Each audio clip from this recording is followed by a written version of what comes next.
Online and in the Odyssey app at The Fan Rochester. The sports leader, 95.7 FM and AM 950. The Fan Rochester, an Odyssey sports station. It's time to start the show and talk about the sports we saw. Inside jokes and takes from Danger and Battaglia. Bills and the Sabres and the Amherst. Who gave a microphone to these jerks? Welcome to the sports bar, that's where you are. Welcome to the sports bar, that's where you are. Welcome to the sports bar, that's where you are. With Danger and Battaglia. A very good afternoon to you.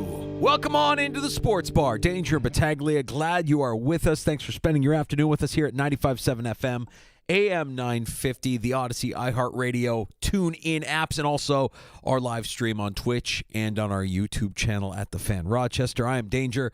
That's Battaglia. Welcome back. Happy Veterans Day, too, by the way, to everybody. I mean, for everybody that isn't working today, and the veteran should have today off. That is what my father always says. So happy Veterans Day, Dad, to my father and to all the veterans out there. You are the ones. Danger, I couldn't, okay, you and I taking a day off today during the middle of football season on Veterans Day? No, not going to do it. Nope. But a hearty thank you to all you do and all you have done to serve and protect our country. We are back, and we are ready to tear into this here as we got a lot to get to this afternoon in the sports bar. We'll talk some fantasy football later this afternoon with Michael F. Florio, our buddy from NFL Network. We'll get your Week 11 waiver wire picks solidified.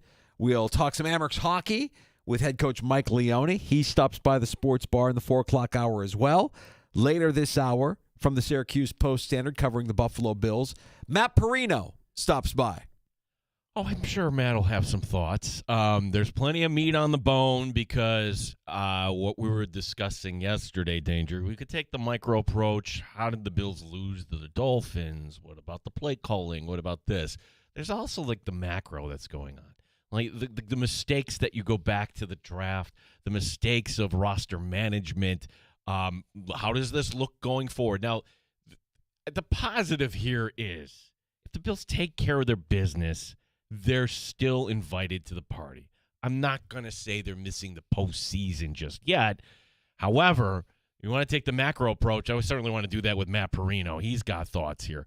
For example, Danger, do you entertain bringing back Brian Dable? I do not, but some do. I will listen to that, but I'm ruling it out only because Sean McDermott does not get along with Brian Dable, so that would be swallowing a bit of pride. What about the idea that the Bills, I know they just lost, and they only scored 13 points. I know that that's very fresh in our raw emotional minds, but the Bills are second in the league in total offense.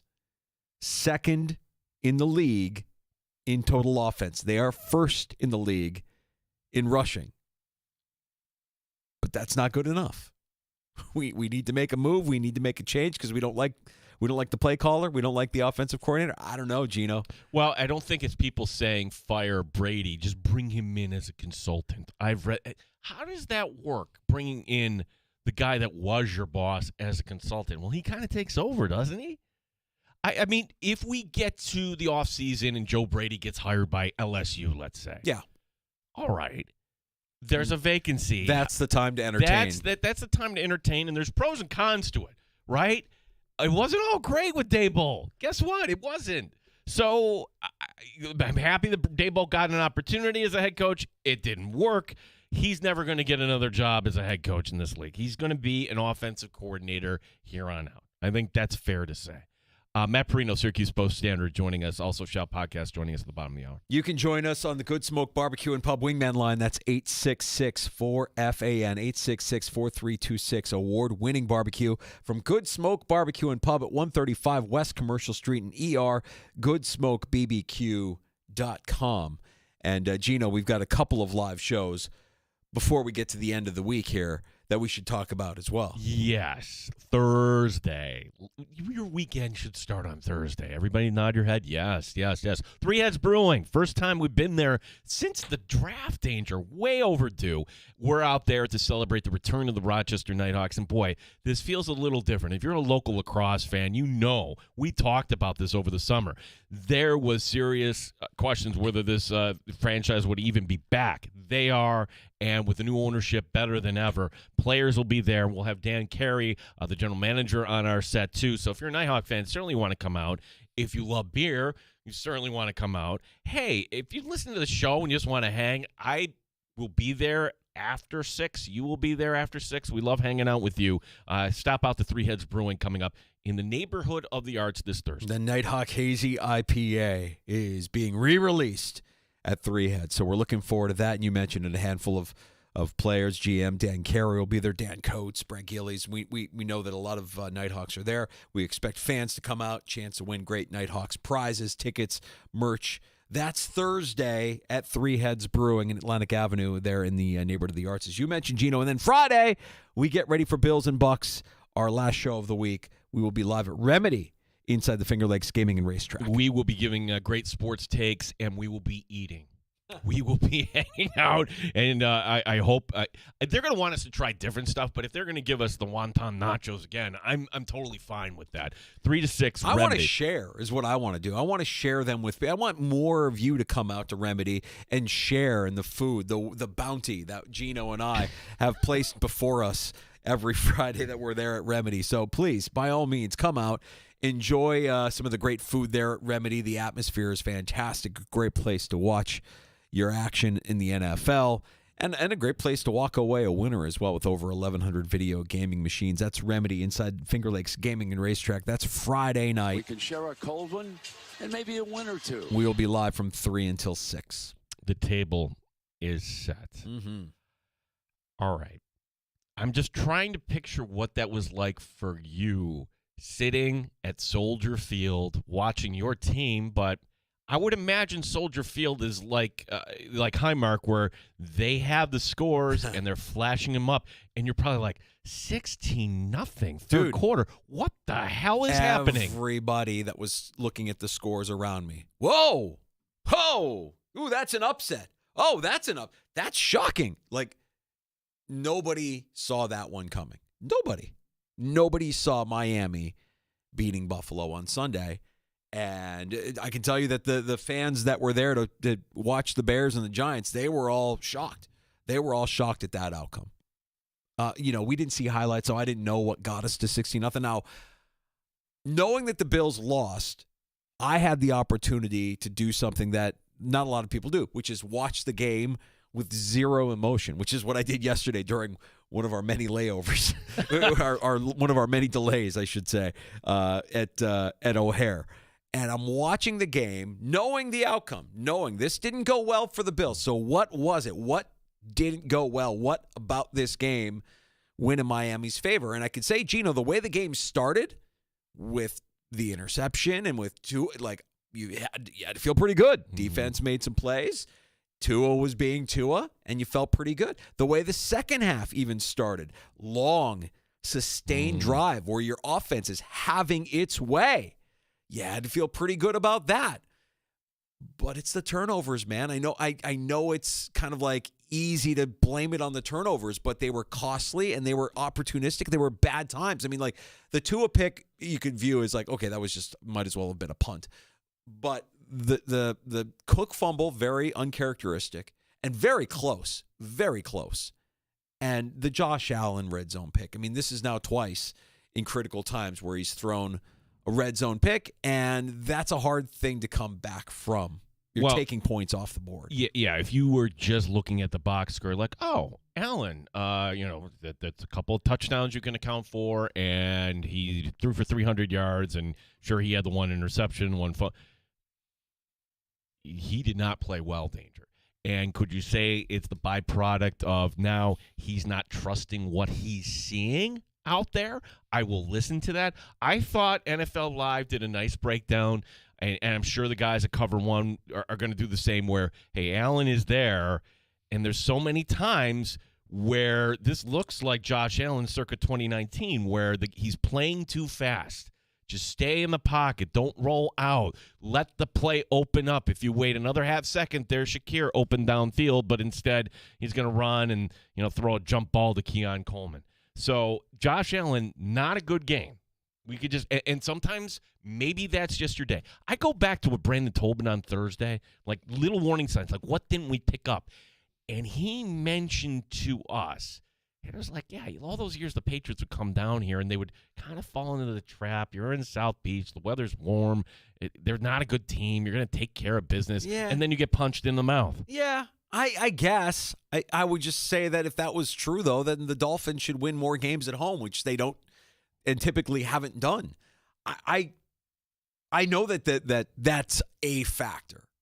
They're playing on the road. They're playing in an environment that they're not used to. And maybe there is a little bit of, I would imagine that anything that's happening extracurricular while you're there is under the cloak of darkness because McDermott runs a pretty tight ship. Well, I don't know if it's necessarily like Super Bowl 25 when legitimately you had Bills players going out in Tampa. I'm not saying that at all. I'm just saying this team wasn't ready. And if you're taking it for the Sean McDermott, yeah, they're a dangerous team.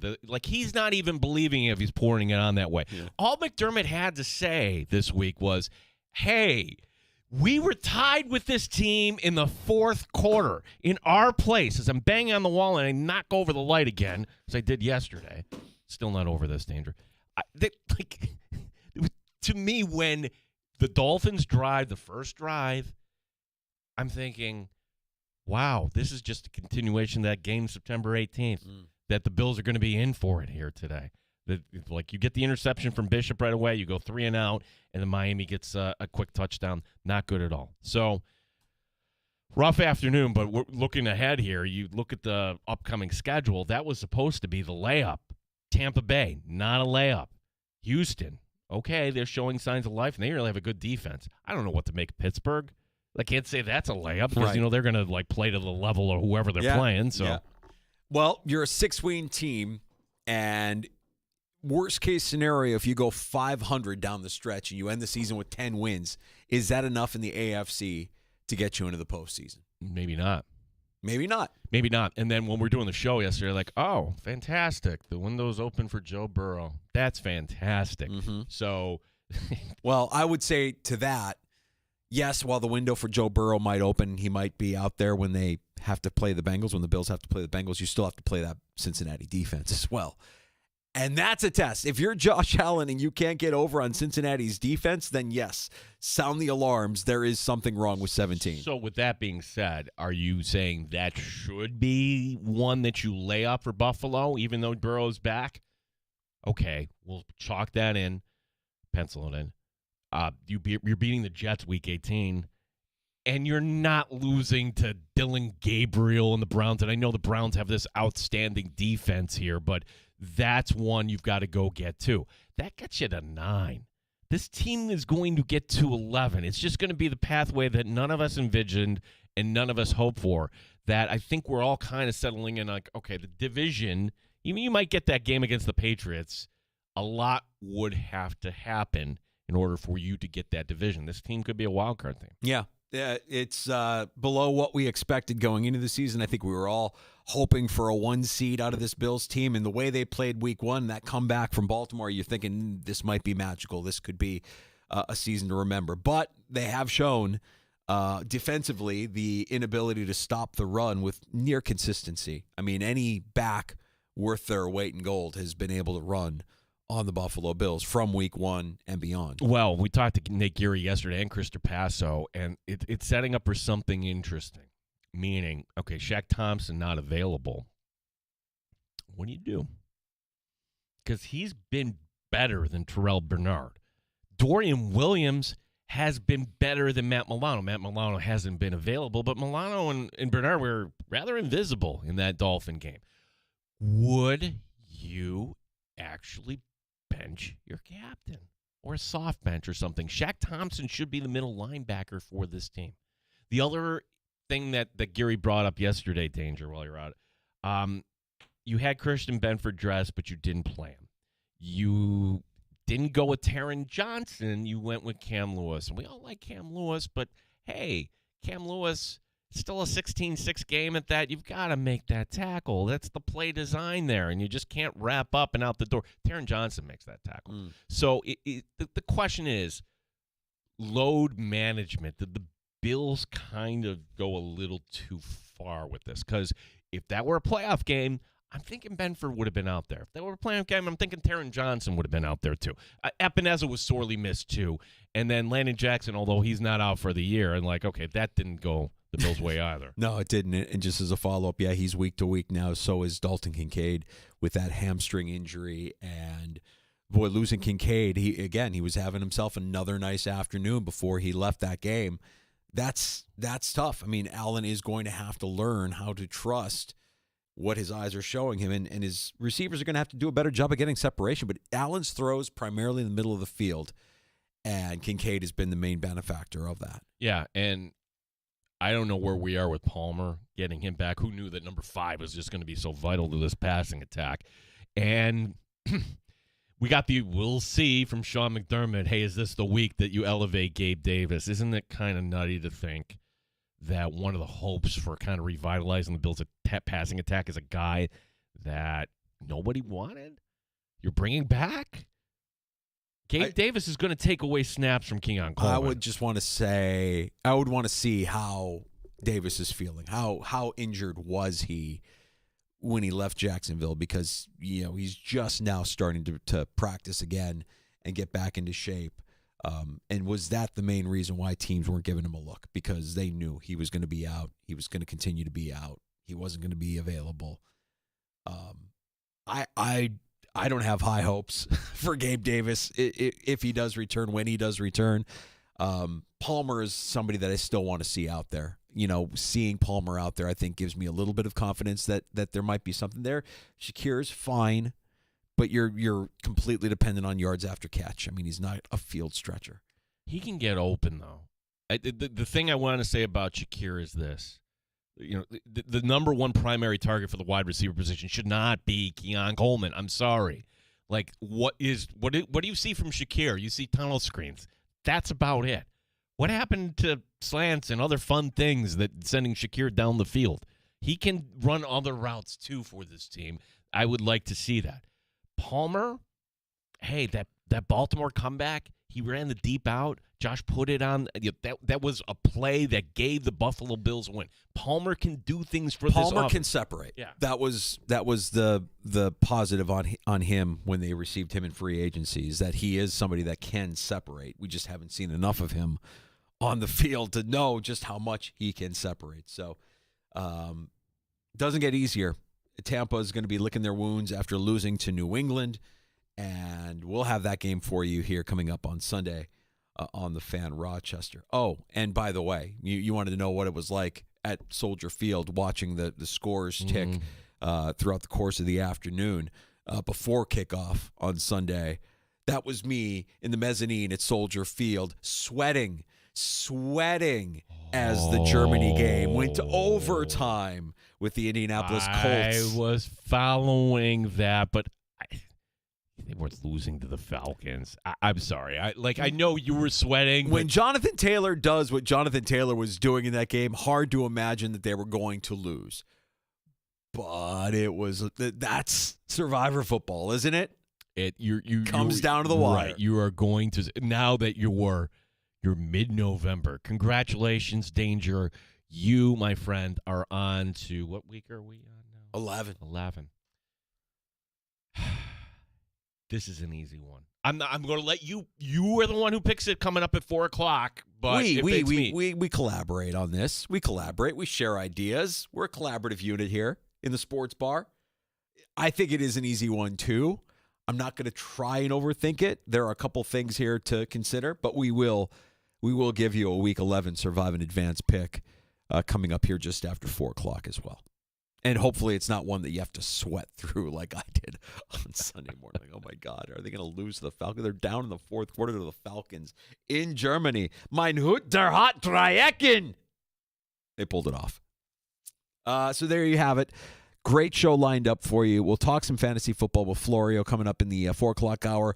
Amerks head coach Mike Leone getting the win on Friday night against Scranton Wilkes-Barre, and then falling Sunday. It's my Monday. Yeah. Falling Sunday to Hershey. We'll get his thoughts on the week that was and the week ahead for the Rochester Americans as well.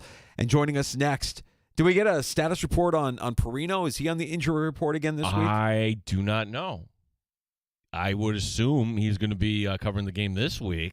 Maybe he's still on crutches. Last we talked to Matt, he might have needed surgery. That's what we're talking about. This was pick a basketball here at his foot, and then it just hasn't been getting any better. Surgery. I mean, that could be end of season. I mean, you don't want to hear about surgery. Surgery usually means you're out for the rest. Surgery's end of season. We can't have surgery. Got to wait till the off season. We'll check in on the health of Matt Perino and the health of the Buffalo Bills next with Matt Perino, Syracuse Post-Standard, and the Shout Podcast here on the Fan Rochester.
Bills are a 5.5-point favorite against Tampa Bay this coming Sunday. The players off today. Bills offensive coordinator Joe Brady accepting responsibility. At the end of the day, when we play like we played, I got to be better. I'm not going to point the fingers at anybody else. When we have that type of performance, it falls solely on me. And if guys aren't getting involved in ways that they probably should, again, that's strictly on me. And so it's something that as a staff we continue to look at and try to find ways. And so I got to continue to do a better job to get those guys involved. Bills signing former Chiefs wide receiver Mecole Hardman to the practice squad. Matt Perino, Syracuse Post-Standard of the Shout podcast, to join us next. The Amherst back home tomorrow night. Belleville is the opponent. We'll talk to head coach Mike Leone next hour here in the Sports Bar. The Sabres, the road trip continuing in Salt Lake City tomorrow night. Gene Battaglin, the sports leader, 95.7 FM and AM 950, The Fan, Rochester. Top Shelf Sports Talk. You're hanging out in the Sports Bar with Danger and Battaglia on the Sports Leader, 95.7 FM and AM 950, The Fan, Rochester. Ibuka is outstanding. He is great in space. He's phenomenal at the point. He's strong. He's a savvy route runner. And so whoever gets matched up on him in those situations, if it's Hairston, this will be another big-time test.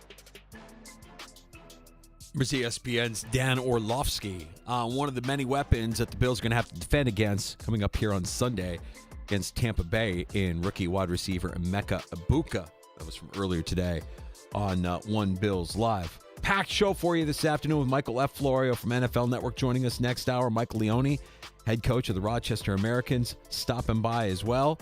And we're working to get Matt Perino on from the Syracuse Post-Standard and the Shout podcast as well. Continue our conversation on the Bills and the Dolphins and start to look ahead to Sunday's game here against Tampa. If you are going to go with New England and Survivor, did you see what they're going to be wearing on Thursday night?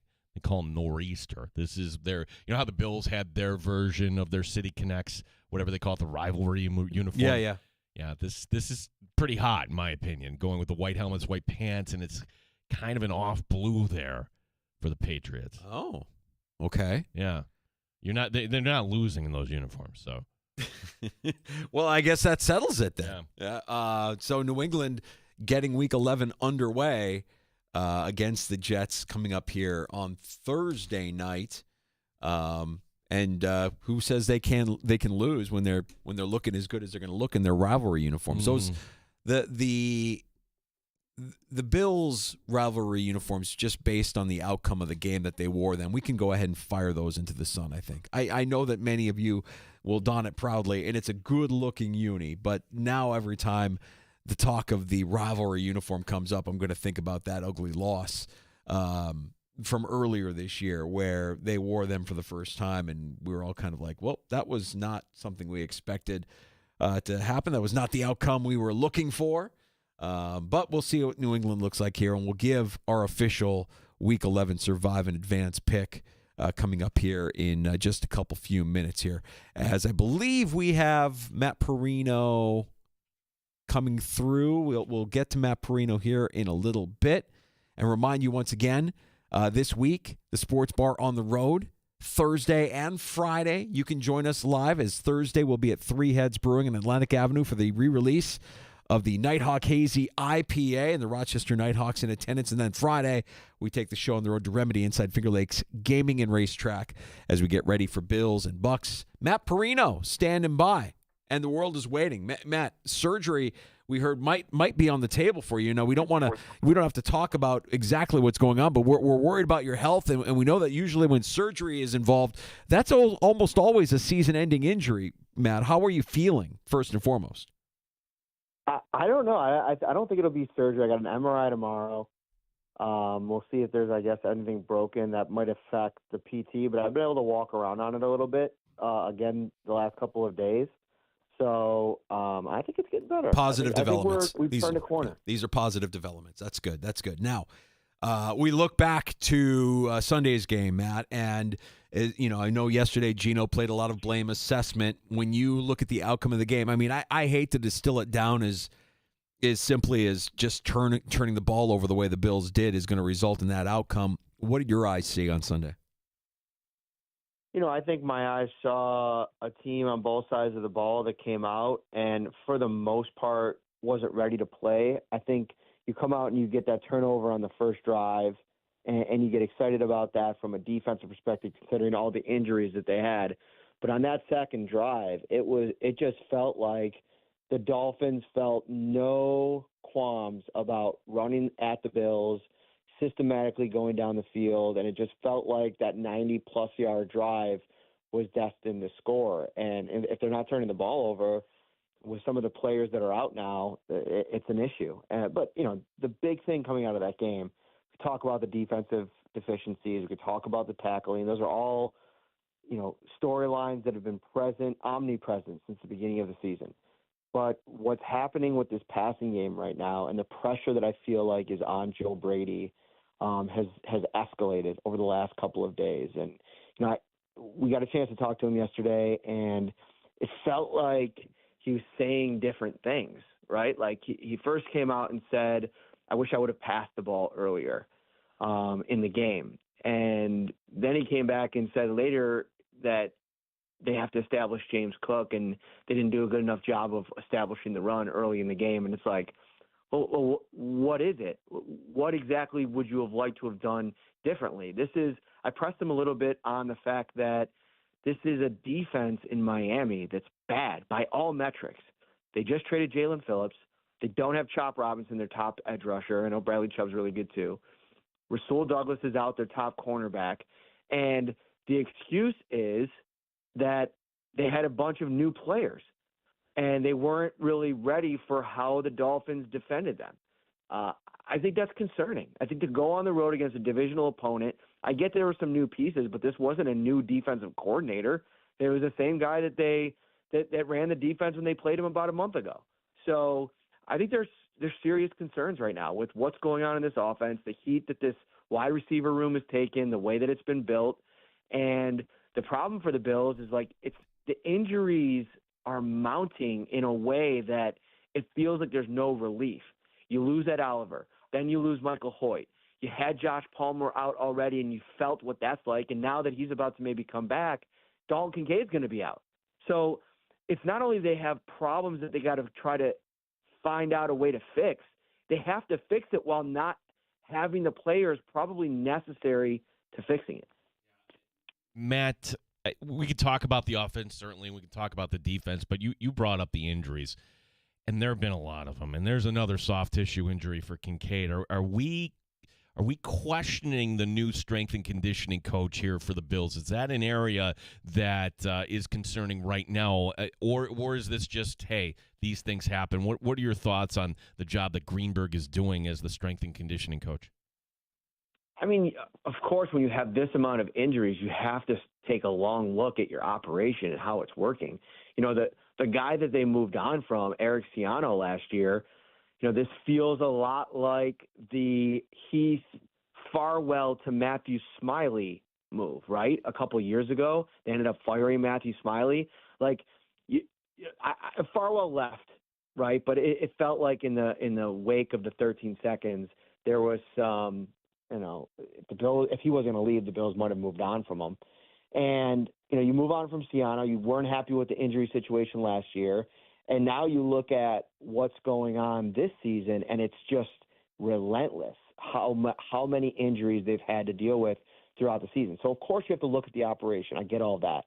But the other piece of it, too, is, you can't really control that stuff, right? You got to be able to fill in for guys that are out. It's happening all around the league. It's kind of hard to play woe is me with all these injuries when teams like the Cincinnati Bengals are without their star quarterback all season. It happens. You got to find a way to keep your head above water. And we're not talking about losing to the Kansas City Chiefs a couple weeks ago. You won that game. You lost to the Miami Dolphins at 2-7. Injuries aren't even a part of the equation when it comes to a game like that and the performance that they had.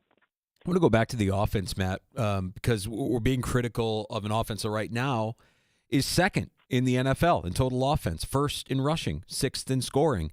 And, Sean McDermott essentially dismissing the idea of Brian Daboll being considered in any sort of role right now and that Joe Brady would be his guy through this season. So this is to me like the ultimate in eye test versus analytics. When you look at the stats, you see statistically a good offense on paper. When you watch it, your eyes tell you it's something different.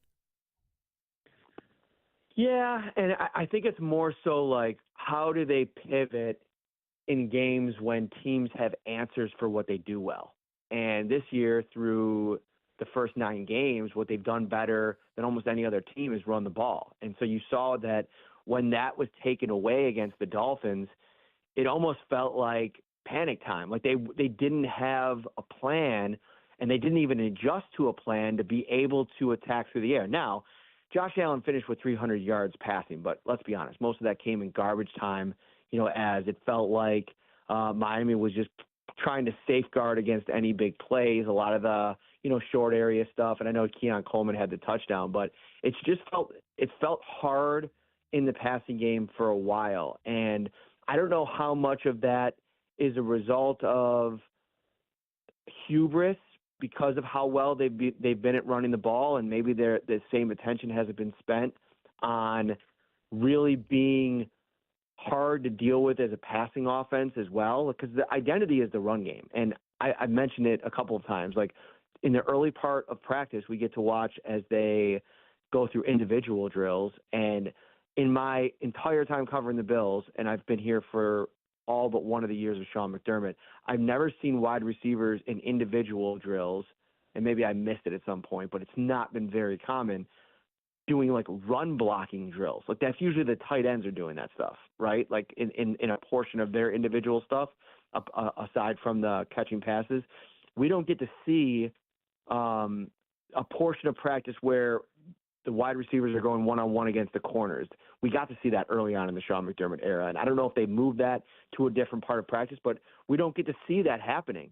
And when you think about what's been hard and what it looks like they're working on, and we're not out there for the team portion, so I don't want to overblow this. It's just, when we're talking about the issues from separation and getting plays in the vertical passing game at the second and third level, I'm not even seeing really like the secondary plays where Josh Allen's able to kind of go off script and there's options. Like the Curtis Samuel one took 12 seconds for him to kind of land at that play. And I don't know if it's because some of the receivers that he has this year just aren't good in the scramble drill, if it's not something that they're really repping in practice, and maybe there's not that kind of continuity, because there was years of that with Diggs and Gabe Davis and Isaiah McKenzie and Cole Beasley. Like that was what they were great at. And it just, maybe it's not the worst thing in the world. I'll paint this with a positive brush for a second, because what you might have on your hands is a league that has pinned the Bills as this certain type of offense. And to stop them, all you have to do is shut down James Cook. And we all know what Josh Allen is capable of. And I do think that, whether it be going out and adding a Brian Dable to maybe spice some things up and give some ideas in the passing game as like a quasi-coordinator of the passing game, or if it's just Joe Brady, because, you mentioned the numbers at the start. Over the course of the last season and a half, since the start of last season, at times this has been a really hard to deal with passing game. It hasn't looked the same without Cooper and without Mac Hollins, but I think getting Palmer back, and then eventually if you can get Kincaid back, maybe they can start to reimagine what this thing can look like, come up with some new ideas, and understand. And that's what I took away from yesterday more than anything. I do sense a feeling of urgency inside the building to figure out how to unlock this thing. Matt, it's a question I'm going to ask you that we don't get the answer today. But this offseason, whether Joe Brady finds another job or he stays, you brought up Dable until Dable finds another job. The coaches get hired based on relationships. And certainly Dable has a great relationship, I would say, or a good one maybe, with Josh Allen.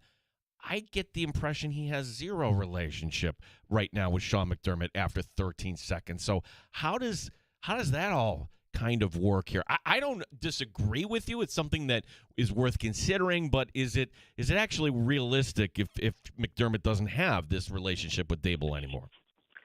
I think it's hard to really say what the relationship is at this point. I think what we have seen over the last 2 years is an evolution from Sean McDermott and a willingness to admit when something's not going right and making a change. And I also think that given the state of the organization and where they're at in the timeline of Josh Allen, you have a finite amount of time to capitalize on a Super Bowl window. And some of the national narrative right now is that, the Bills have squandered theirs. And I do think one thing Sean said yesterday that really hit me was about keeping Josh Allen in the right physical, mental, and spiritual state. And I don't know if anybody's done that as well as Brian Dable did when he was with Josh Allen. I think that's the big reason he developed into what he became. And I think that, Joe Brady, with all due respect to Joe Brady, like he's a 36, 37-year-old offensive coordinator. There's a lot on his plate. Brian Dable's been around. He has been around the league. He's run different offenses. He's been in different locker rooms. He's won Super Bowls. Like, there's a different weight with which he speaks. And I think that sometimes, even though Josh Allen's the MVP, sometimes you just need a different voice, a voice that, is that kind of mentory kind of vibe. And I think Dable brings that. And I think I was listening to John Feliciano. He does a podcast now. I think he's going to pop on Shout this week. We're trying to work that out. I think he's coming on tomorrow morning. And he did a segment talking about Brian Dable getting fired, and they had discussed whether or not coming back to Buffalo would be an option. And Feliciano, he even came out and said that he senses a different vibe from Sean McDermott as to which he thinks it would be possible. And this is somebody that went with Dable, knows very well whatever the rift is there. I'm sure John has some kind of understanding of it. So for him to say that it's possible, I think that you'll get to a point, and it all depends on how the next week or two goes. I think Brian Dable's been through a lot there. I mean, dealing with the New York media and that, the last couple of years, the Hard Knocks, all of that. I wouldn't be surprised if he maybe wants to take a breath. But he's also a super competitive guy, and I think he loves Josh, and I think he loves Buffalo. He's from here. And the chance at maybe going for a Super Bowl, this is a winnable AFC, guys. Like, it's two-pronged. Number one, going on the road against the Indianapolis Colts or the Baltimore Ravens, who probably end up coming back and winning that division. I don't know how good you feel about that given the limitations the Bills' defense defending the run has. But I do think that all the teams in the AFC have their problems.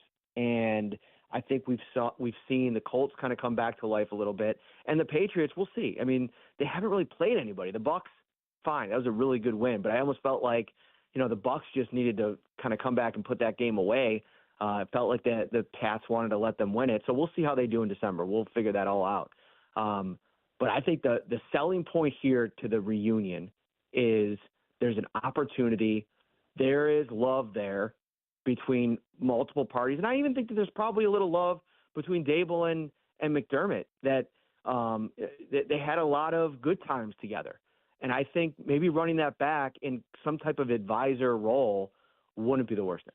Matt, I want to go back to the injuries for a sec, because knowing that you were without Christian Benford, knowing that you were without Taron Johnson, knowing that you're going to be short a Dalton Kincaid, a TJ Sanders, and we talked a little bit about the strength and conditioning of these players. I'm worried, and I call it load management. It's not the same as the NBA, but it's a soft load management to me. It's a load management-ish where you have guys that, if it was a playoff game, they would be out there. Is the drop-off that significant to your eyes when you see some of these star players that are, there, but they're active, but they're not on the field? Or is that some sort of load management here that hopefully you have them in a healthier state when you need them most down the stretch? Can you ask that again? Sorry, I didn't quite follow. I'm just wondering if the guys that are on the field, and we saw it earlier this year with Bernard, and we've seen it multiple times this year, where guys are they're active, but they're not on the field. Is there is that significant a drop off, or is this just a form of load management where you're hoping by giving them a week against Miami, a little bit more time to heal, that you'll have them better, in better shape when you need them most later in the season? I do think you have to manage injuries, like for sure. And I think that there's a threshold that you have to pass through. And, there was a frustration on Josh Palmer's face before that game that, it felt like he was testing it. Taron Johnson was testing it a little bit too. But like these soft tissue deals, Taron specifically, and then Christian Benford didn't even test it. So obviously that injury is something that was a little bit more serious than maybe where Taron was at the stage that he was in. But I think that more than anything in this game specifically, of course you wanted Palmer out there, but you have to be able to rely on in some of these veteran guys. I mean, Curtis Samuel is making more money than Josh Palmer. Like the inefficiency and the mind-boggling way that the Bills have not found a way to cash in on that production is, to this day, I just can't figure it out. And Joe even said yesterday that, he's got to figure out a way to get to that. And it's like, yeah, like I thought that was where we were at going into the season, not week 10 when he's been active in most games and invisible for the most part. Now, Curtis Samuel had a couple of nice snaps against Kansas City. He was kind of like a decoy, but it almost feels like a lot of these guys are so much more like used as decoys than they are about like just going and winning and getting open and making a play and making things easier on Josh Allen. And, Stevie Johnson, he's been pretty active on social media the last couple of days. And one of the things that he highlighted in a video clip that he posted was the interception in the red zone that Josh Allen threw, which he placed the blame on Dawson Knox for running the wrong route. But if you go through the whole thing, and he rewound the play like 15 times, and if you see Keon Coleman, if Josh stays on that read even a half second longer, Keon breaks open, right past the goal line, and that's probably a touchdown. I mean, we've seen that play over the years to the Gabe Davis, to Stephon Diggs, to Emmanuel Sanders. And I know Keon Coleman has gotten a lot of heat. I've been critical of him, but that's a play that, if we're coming on the other heels of that thing, if the Bills come back to win that game and Keon Coleman has 2 touchdowns, can you imagine the different conversation and narratives that are out there right now? And maybe that's the key to jumpstarting this thing. And that could happen this weekend. This is going to be a pissed off Bills team this week, guys. I have a feeling you're going to feel the frustration and anger when you hear the interviews and the press conferences and all that stuff starting on Wednesday. And I think the Bills are going to come out motivated on Sunday against the Bucs. Matt, last one from me. If everyone is healthy in the linebacking core, who should get the start? Shaq Thompson. I'm over Bernard, over your team captain. Yeah. Wow. And if what you're saying is true and every spot is earned, then Shaq Thompson, when healthy, has earned the spot. And it would be different if, you won the Dolphins game and it was fine, but how do you stay with Bernard when he was the worst defensive player on the field? And, we'll see this week. Maybe they can get away with it. Bucky Irvin is injured, and it looks like he might not be able to get back for this game. And so this is a running game that maybe you're not as worried about. But I don't know. I don't know if the ankle issue is something that is a little bit more serious, but he just doesn't look like the same player. And I get he's the captain, but, not to make it all about the media. I hate when reporters do that. But I get how it could be annoying. But, I do think there's something to be said for we go in the locker room after a game where Devon Achane runs for 200 yards and Bernard is nowhere to be found when I'm looking around the locker room. And one of the first guys out. And I know, and sometimes maybe you just miss him. Maybe he went to his locker, showered, got out. But I don't know, there's been a lot of team captains over the years, guys. Jordan Poyers, the Micah Hydes, the Mitch Morses, the Deion Dawkins. Dawkins is on the roster, isn't even a captain. He always talks, no matter what. I don't know if it's a confidence issue. I don't know if there's an injury issue, but Bobby Babich didn't shut it down when I asked him about it yesterday, and he said the best player is going to play. And so far at that spot, Shaq Thompson has been the better player. Matt Perino covering the Bills for the Syracuse Post-Standard, Syracuse.com. And the Shout podcast, you mentioned Feliciano joining you this week, or potentially joining you this week. What do you guys got cooking this week leading up to Tampa Bay? Yeah, so I think we're connecting tomorrow morning. We'll have the Bills Kickoff Live crew on with us tonight in our usual collab, Carl Jones and Josh Reed. That'll be up on the YouTube channel and all the platforms later this evening. We'll have a Staples show. I don't know if I'm going to have a Bucks reporter on this week. We'll see. So much going on in Bills world that I feel like there's just so much to spend time on this week. I might not get to that, but there's going to be no shortage of episodes, and then you can obviously get all the coverage over at the website.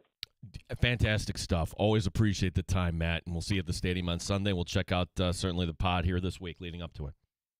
All right, boys. Take care. There's Matt Perino covering the Buffalo Bills for the Syracuse Post-Standard with plenty to digest and chew on there as the Bills get ready for the Buccaneers tomorrow. Yeah. Does that change your opinion? Am I allowed to change an opinion on Dable on that? You going to move the goalposts? No, I hate that. I think when you're allowed to hear other things, I'm just thinking, I said bad idea knowing that McDermott, but has McDermott How changed? do we really know? Like, that's the thing that I would say is, like, how do we really know that they don't like each other? Like a bad exchange after a game where the Giants had a lead and blew it and Daboll was upset, right? Like that exchange still rings in my mind. I still have that memory. But then I think to myself, well, that's just who Brian Daboll is. He gets pissed off. He has zero control of his emotions when he's on the sideline. Ultimately, we could talk about the receivers. We could talk about who's playing middle linebacker. It's 17. Let's go back to that. And what Matt pointed out, what McDermott saying yesterday about physically, mentally, and spiritually, McDermott's saying, hey, we got to make sure Josh Allen's in a good headspace here. Mm-hmm. And when you're missing guys on the goal line, when you're making bad decisions, this isn't the Josh Allen we had last year. Then what I would say is, with regard to Brian Daboll, if Josh Allen wants Brian Daboll in 2026, you're going to get Brian then Daboll. You will get Brian Daboll in 2026 because Josh Allen is the most powerful guy in that organization. What Josh wants, Josh gets. I don't think you can deny him of that. But for right now, it is funny because statistically, this offense is good. It's a good offense. A lot of teams wish they could put up 30 points with as great of an ease as the Bills have done at multiple times this season. On paper, they check a lot of boxes. Eye test, we all watch it and we all say there's something off. Yep. It's just a little off. What is it? Is it the play calling? Is it the separation from the receivers? Is it Josh Allen and his decision making? I think it's a combination of all of it. And honestly, if Josh Allen were to say at the end of the season, if it doesn't go well for the Bills or it doesn't go the way we want it to go, and Joe Brady is, signing up for a job in college or whatever it might be. Yeah, Josh Allen says, bring Dabes back. Brian Daboll will be the offensive coordinator moving forward. There's a lot that could happen between now and that decision. But for now, I'm going to take Sean McDermott at his word and say that Joe Brady, he's given zero consideration to Brian Daboll right now and that Joe Brady is his guy. And he should be his guy because even if it is bad, and it was bad, it's still, for the season, really good. It's a hard thing to be able to say, we're going to move off of this guy who's done what he's done with this offense, the number one rushing offense in the NFL. Tough. It's a tough thing to say we need to move off of. Michael F. Florio, Bills Mafia member. He'll have a Bills take, but we're bringing him on NFL Network Fantasy Football Talk next hour. We'll also talk to Amerks head coach Mike Leone, but coming up next, this was my domain, and I lost this domain, and I just sit in the corner with my hands tied to the chair. Not true. Not true at all. We collaborate. And Gino, you're the architect of these rules that we follow every week, and we use these rules to make our selection. Occasionally, we have to break a rule. Maybe this is a week where we have to break a rule in order to get our winner in Week 11. But here we are in Survivor Football. We're still alive. We're through Week 10. Did we sweat? Yes. Yes, we did. But Indianapolis didn't let us down in Germany. They get the win, and we advance. And that's what this is about. Survive and advance. We'll give you our Week 11 pick next in the Sports Bar. Danger and Battaglia on the Fan Rochester. You're listening to the Sports Bar with Danger and Battaglia.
Western New York's electric leader.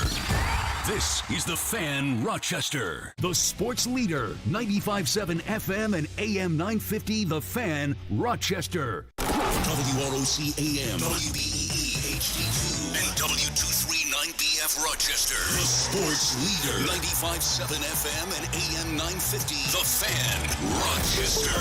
An Odyssey sports station. The Fan Rochester. Sports update. Injuries continue to be concerned for the Bills. Dalton Kincaid is week to week, meaning you will not see him against the Buccaneers. Head coach Sean McDermott and how this offense could look. That's concerning. He's a good player, and you saw the production he's had of late in particular and the season that he's had. So, again, it's an opportunity for somebody to step up, and then within that, how creative can we be from a play design standpoint to get somebody else going. Practice resumes tomorrow. We'll talk football later this hour. Michael F. Florio from the NFL Network talks some fantasy. That's coming up at 4:45. The Hammers back home tomorrow night. Belleville coming to town. Team coming off a loss to Hershey. We'll talk to head coach Mike Leone coming up at the bottom of this hour. Buffalo Sabres, they're taking practice today. They're in Utah tomorrow night. Gene Battaglia, sports leader, 95.7 FM and AM 950, The Fan Rochester.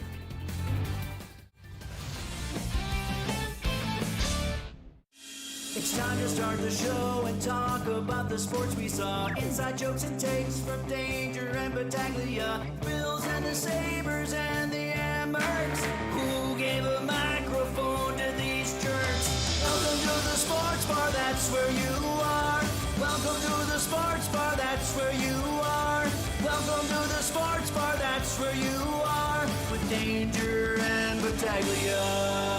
I never want to put words in Coach's mouth, but I have a feeling when we talk to Coach Mike Leone here in a few minutes that he's going to say that his team looked better in a losing effort on Sunday against Hershey than they did winning on Friday against Scranton Wilkes-Barre. Just throwing that out there. Maybe that happens. Maybe it doesn't. But tune in to find out.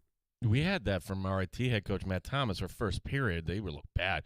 I really thought we played okay in that first. Okay, well, you scored more goals in the second and third. Yeah. It's, hockey's one of those sports where, sometimes that's true and quite often not true.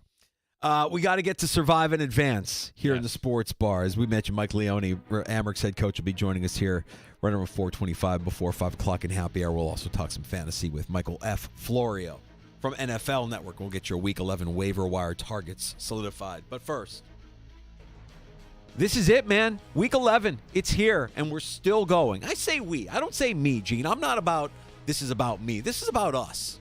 We're here to give you, the regulars in the sports bar, a winner week in and week out. We want you to win your pool. Isn't that crazy that the Titans have one win on the season and that's what knocked us out? A DeMercado fumble at the goal line when it shouldn't have. Now that's what knocked you out. Oh, that's true. We are still in it. We are still in it. And we're in it because we have some guidelines, some simple rules orchestrated by Gene Battaglia. It's just, it's what do they call this in finance? We're mitigating risk, Danger. Mm-hmm. Like, we want to build a portfolio for you that you're going to have winners. And, hey, there's some stocks we don't like. Correct. We don't like road teams. No, we don't. We don't like divisional games. Not great. Vegas line is our guide. I'm debating, should we bump this up to 6 at some point? Because 5-ish is a little dangerous, but you got to be given more than 5. Mm-hmm. Savers are losers. If you save, you're a loser, okay? You save a team. Oh, that's a good team. I'm going to wait and use them later. No, we're a week-by-week thing here. Yeah, that's it. Our only concern today is to get you to week 12. That's right. Okay, you're not winning the pool here in week 11. And if you are, it's not a very good pool. Bad defenses equal bad plays. Oh, this comes into focus, doesn't it? Well, at this point of the year, you kind of know who the bad defenses are. There's a few of them in the NFL. So we're never going to go near Dallas. Can we agree on that? I would say that would be a team to avoid. Cincinnati would be a team to avoid. Okay, when Joe Burrow comes back, they can put up points. My goodness, look, bad they're defense. Our favorite. Nope, bad defense. Get away from it. Avoid taking the team that's playing home for the second consecutive week.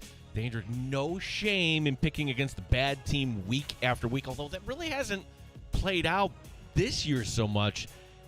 And you don't go for the kill shots. Some pools you could see whoever, others are picking like, my gosh, 80% of the pool this week is going for this team. I'm going to go for this. And no, you be like our buddy Joey Whalen, who won the Indianapolis Marathon. No kidding. Yup. So he is 212. Joey Kipchoge. Yep. So Joey. Jeez. Yep. If he might, I don't know if he's coming out the Three Heads on Thursday, but if it is, we're going to mention that. I'm telling you, you and I and everybody else are going to go to L.A. if he makes it. He makes the Olympics. No kill shot. Getting back to this. Don't override logic. Don't take the outlier game. Run your own race. That's right.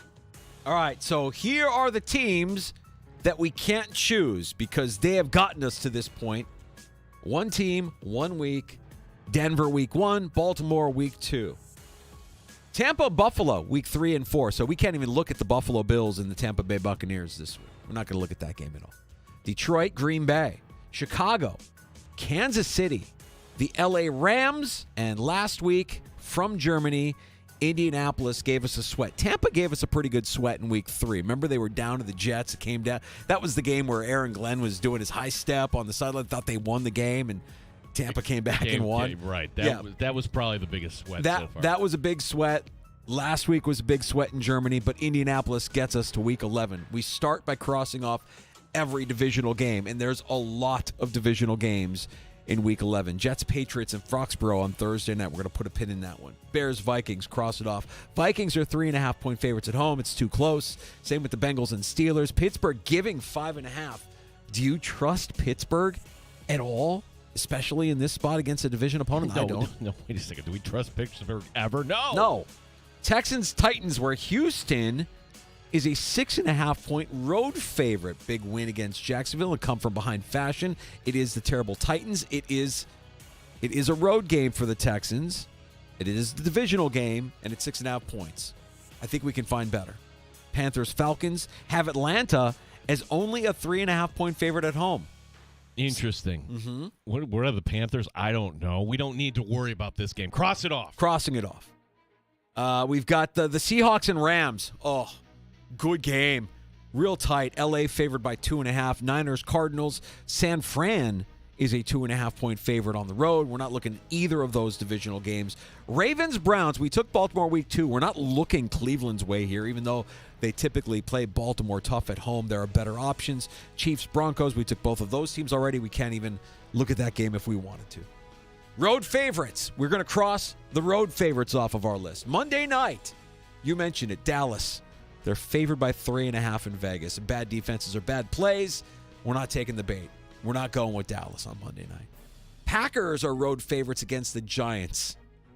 And there are our week 6 pick. We're not going there. We're not taking Mike Kafka and the New York Giants.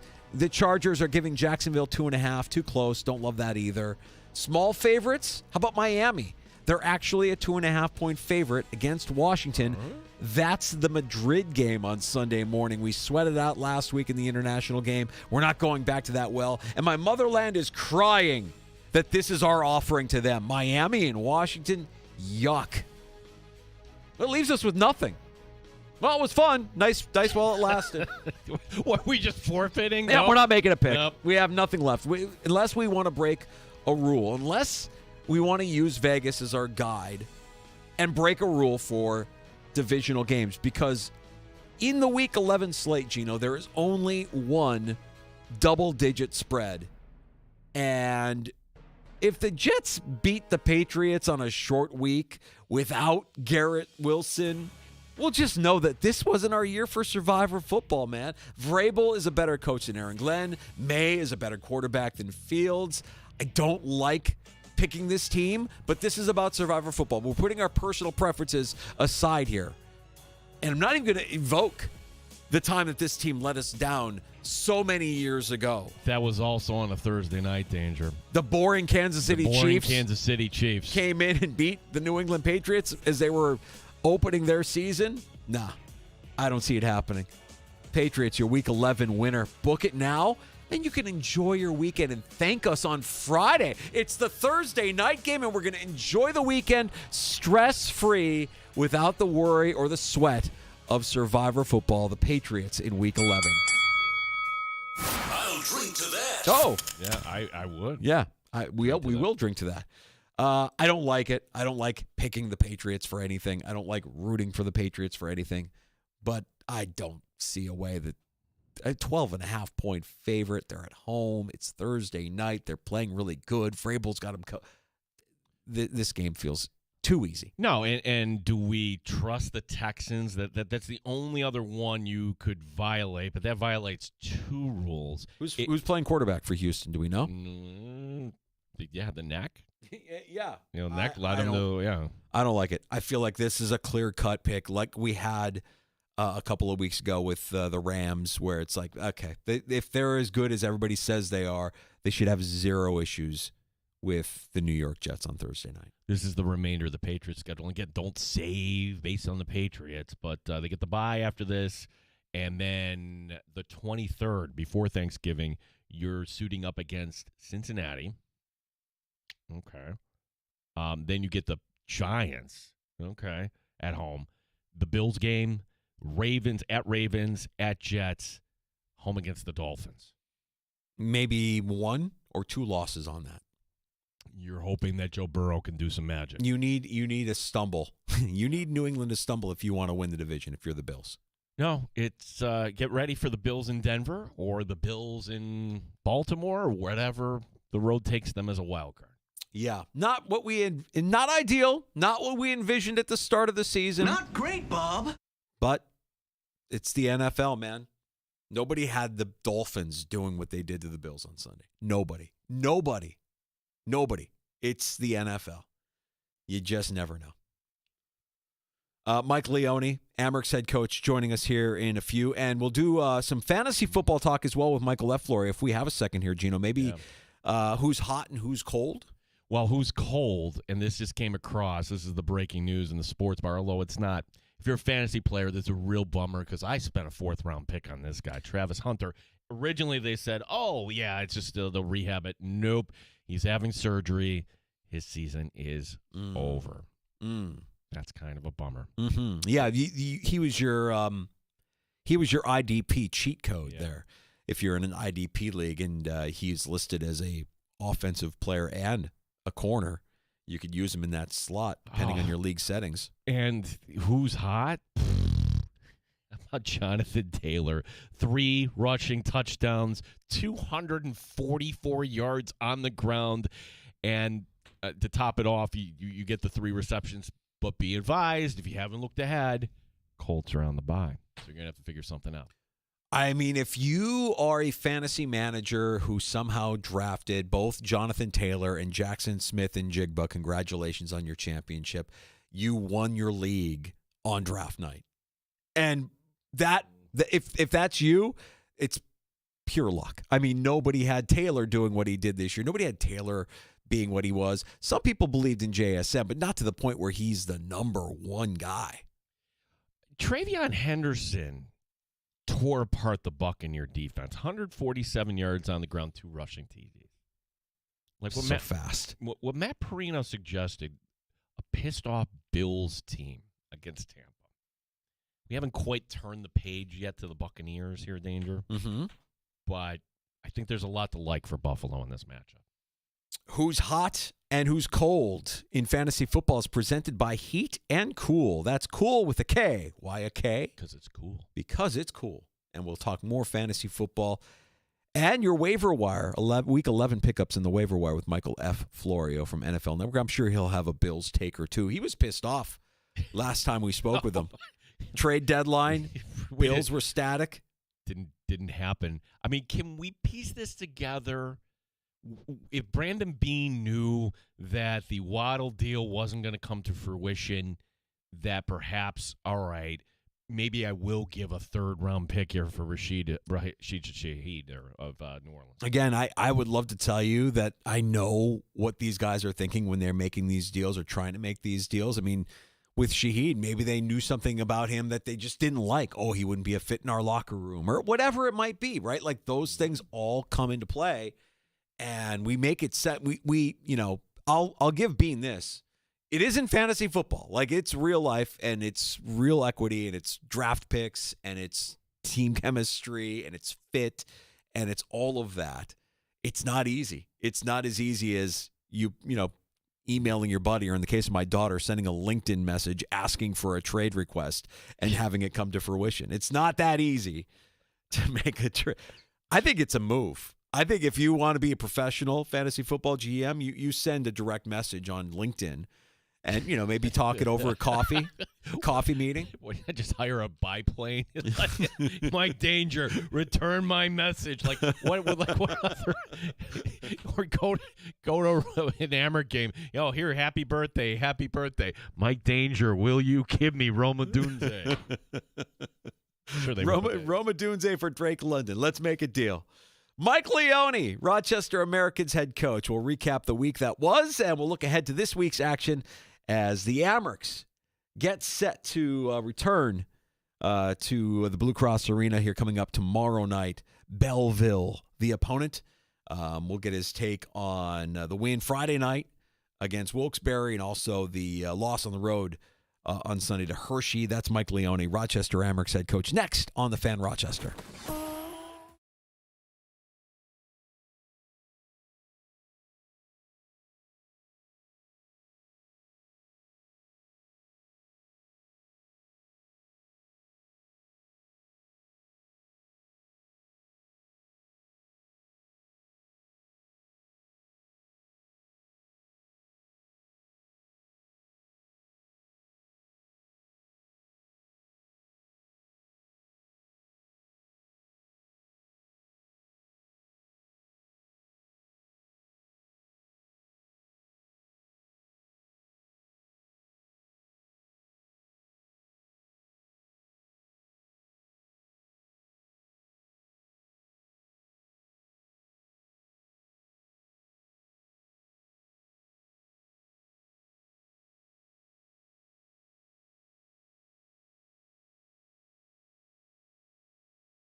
Rochester.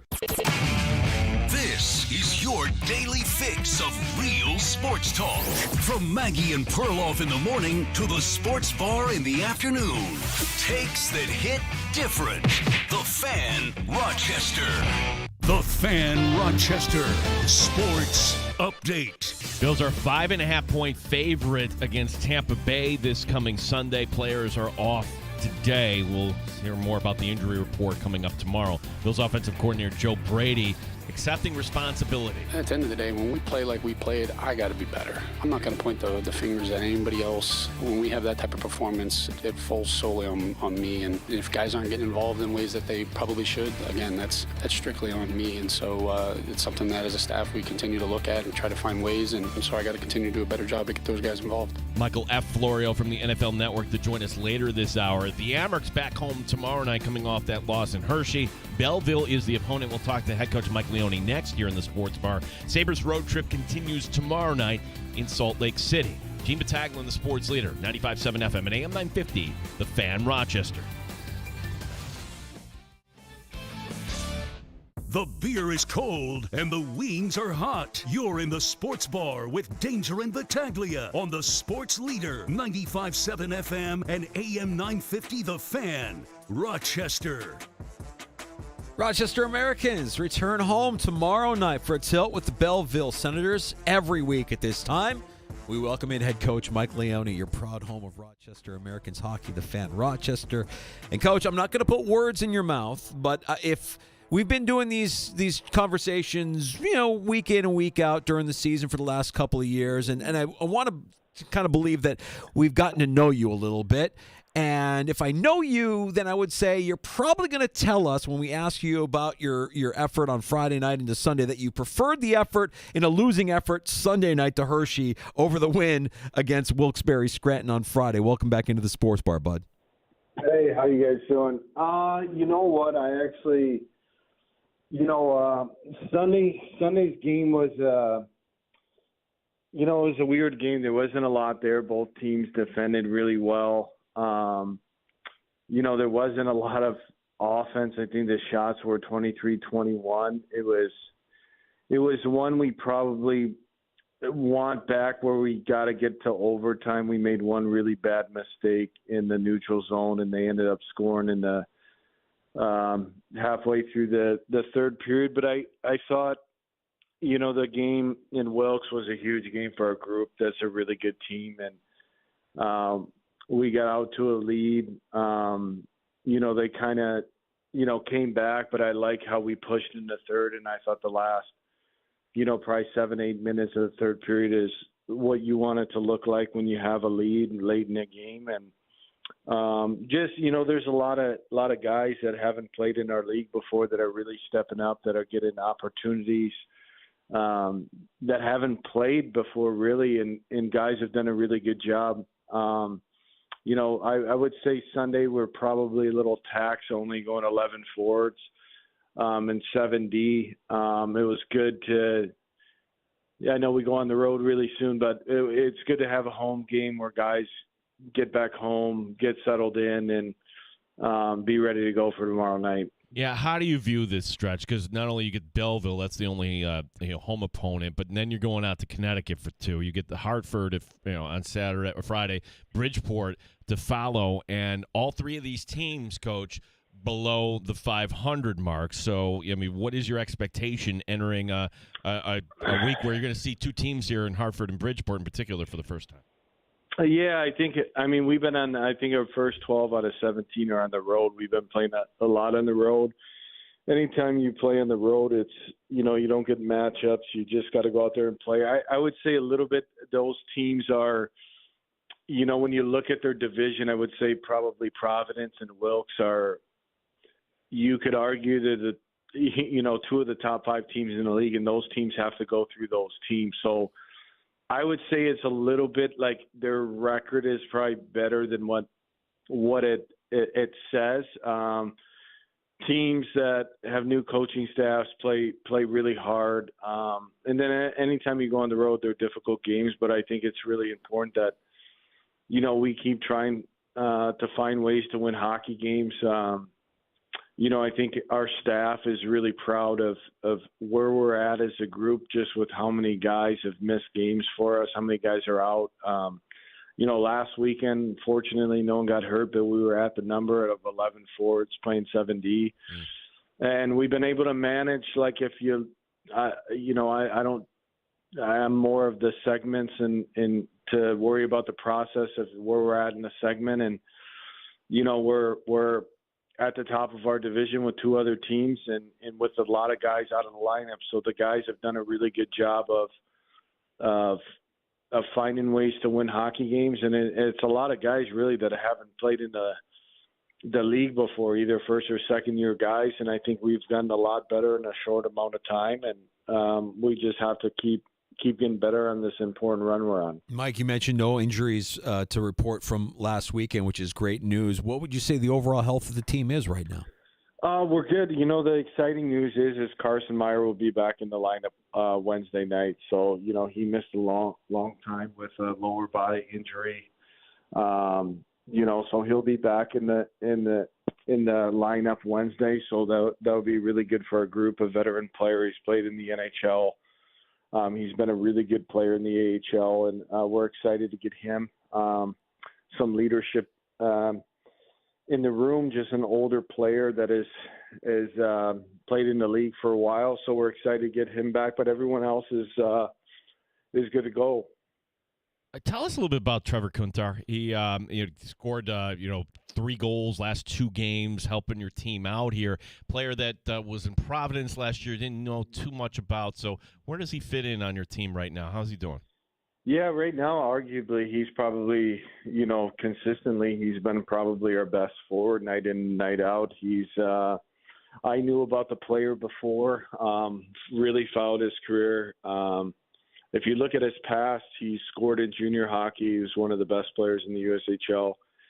He scored in college. I thought he was a guy that could score in our league and help out with some secondary scoring. He's just a relentless player. He forechecks. He's hard on the puck. He plays winning hockey. He takes the puck to the net. He does a lot of thankless jobs that go unnoticed sometimes, and he's been a huge spark plug for our team. He's playing in all situations now where probably if we had guys healthy, he wouldn't be on the power play, but he's done a really good job. He's just a guy that never stops. He's got a big gas tank, so I could use him. When we have 11 forwards, he's the guy that's getting doubled up, and he's earned his ice time. He's, like I said, arguably, like, most consistently, his line with Joshua and Fiedler Schultz are getting really hard matchups, and probably guys that, if we have everyone, guys are fighting for lineup spots now. Now they're in a position where they're playing 17, 18 minutes a night and have done a really good job for our group getting through this stretch. Amherst head coach Mike Leone joining us in the sports bar Danger and Battaglia. He joins us every week at this time, and you're home for Rochester Americans hockey, the Fan Rochester. Also, you're home for Sabres hockey, and we saw the news on Yuri Kulik, and it's a player you're familiar with, Coach. What were your initial thoughts when you heard the news of the Kulik medical issue? Yeah, just really unfortunate. Like, those things are crazy. I think there was a couple other guys in the NHL at that time. Those blood clots are, really scary, and it's unfortunate, and just hopefully his recovery goes well. Obviously, it's a really tough loss for their group. They have a lot of injuries right now, and he has a huge role on the team. And now, just like our situation, guys have to step up. Now our guys that from Roch are there, and Noah Dunner and Rosie are getting great opportunities, and I think have done a really good job up there. But an unfortunate situation. Hopefully, those things you never know with the timetable. Hopefully, he can get healthy and be able to play again before the season's over. Yeah, I mean, when you couple that, and then you certainly wish the best for Rasmus Dahlin. You don't know what's going on with that situation. You're kind of making plans that you have to, right? That these guys, you're not going to get any reinforcements back potentially anytime soon, whether that's Zach Jones or anybody else there, Coach. Yeah, you just it's one of those things we've dealt with guys getting called up, but this has been one of those things that I've never seen it before, and I know talking to our staff, it's probably been one of the craziest times probably since COVID when they were trying to put a roster together. But you look at the guys, the Meyer, the Oslands, the Dunner, the Rosens, the Jones, Metza was up at a time.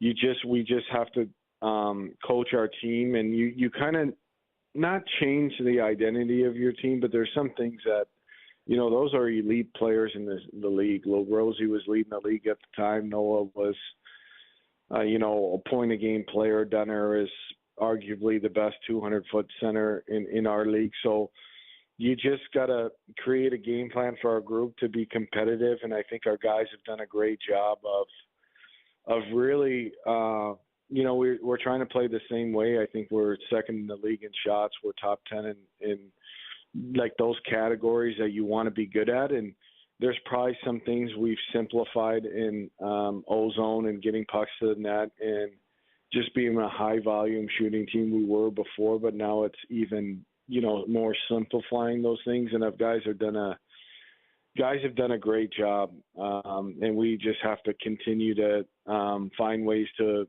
win hockey games. Belleville, the opponent at Blue Cross Arena tomorrow night. Amherst head coach Mike Leone, our guest in the sports bar with Danger and Battaglia. Coach, best of luck tomorrow night and this weekend. We'll do it again next Tuesday. What do you say?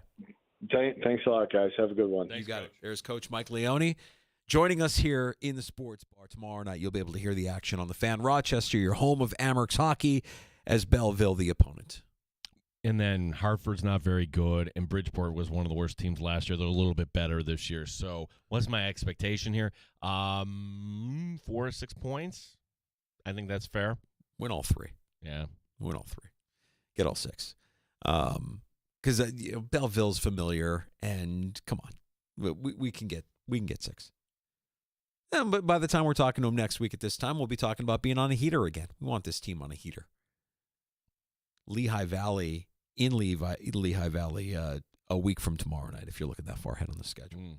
Appreciate the time from Mike Leone, as he gives us every Tuesday at this time. He gives us some of his time. Talk about the state of the team. We talk about the state of your fantasy football team next on the Fan, Rochester. Yeah, it's gonna be interesting what kind of mood we're gonna get Michael F. Florio in. Because he's Bill's guy. He does the sick podcast with Stevie Johnson. Stevie Johnson's been breaking down some film. I love that. See, he's filled the kind of this void that, hey, we all want to dump on Keon Coleman. Maybe if Josh waits a half second later, we'll get the thoughts Bills wise from Michael F. Florio. Oh, by the way, there's so many injuries here. Like, oh, great, Gadsden's now hurt.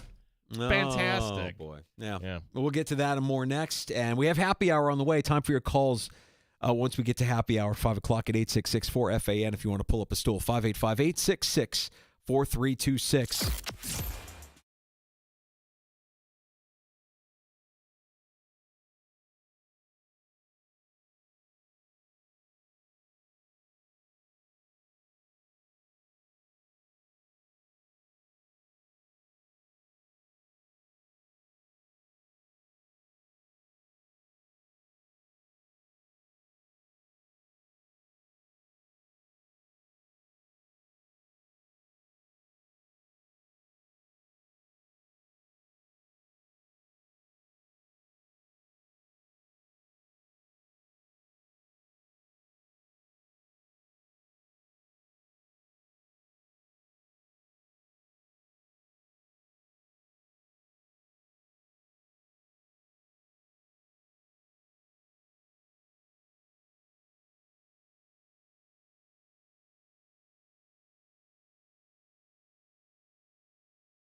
And take the sports leader with you everywhere you go.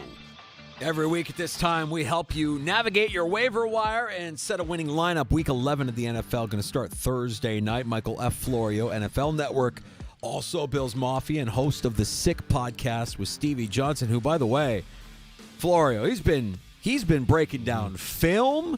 He's been diagnosing all kinds of issues with the Buffalo Bills. Welcome back in, buddy. How you feeling? That was a rough one on Sunday.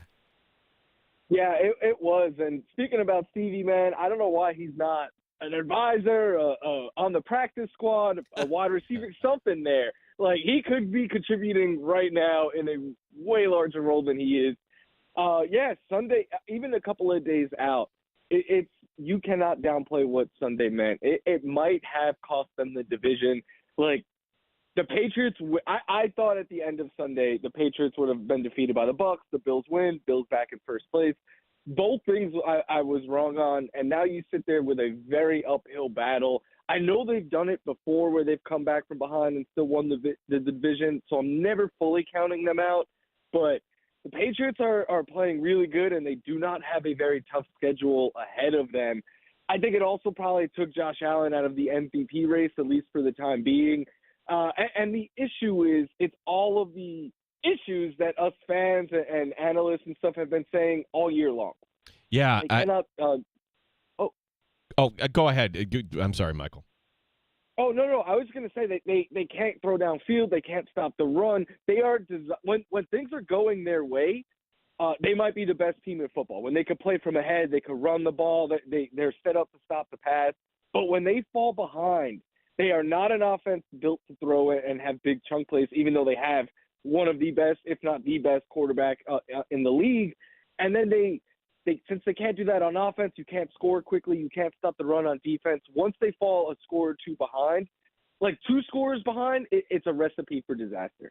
So if we're looking at this matchup, Bills and Buccaneers, I don't know what, if the Bills are going to come out pissed off and everything is going to be fine this week on offense, or if it's going to be more of the same.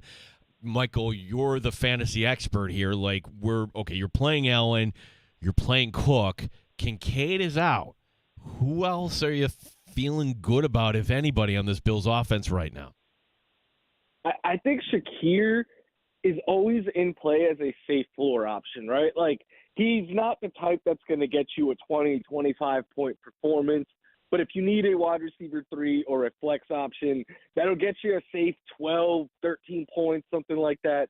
Shakir is always in play in that range. Outside of that, I think Dawson Knox is in play as a streaming option. He is going to now be the tight end 1 with Kincaid out.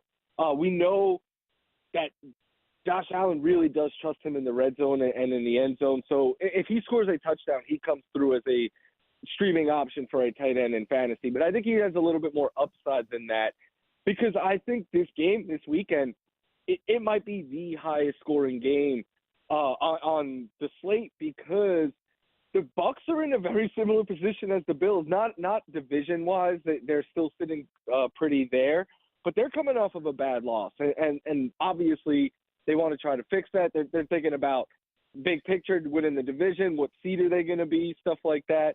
So it is a matchup that I think you're going to get 2 very talented quarterbacks in the same draft class that are a little upset after last week. So I think we're going to see a good amount of points this weekend. Waiver wire day in fantasy football. Michael F. Florio from NFL Network, our guest, helping you navigate it and set a lineup that's going to make you a winner on Week 11. And we got news today, Mike, that Travis Hunter will indeed miss the rest of the season. Went under the knife, knee surgery, and he's out.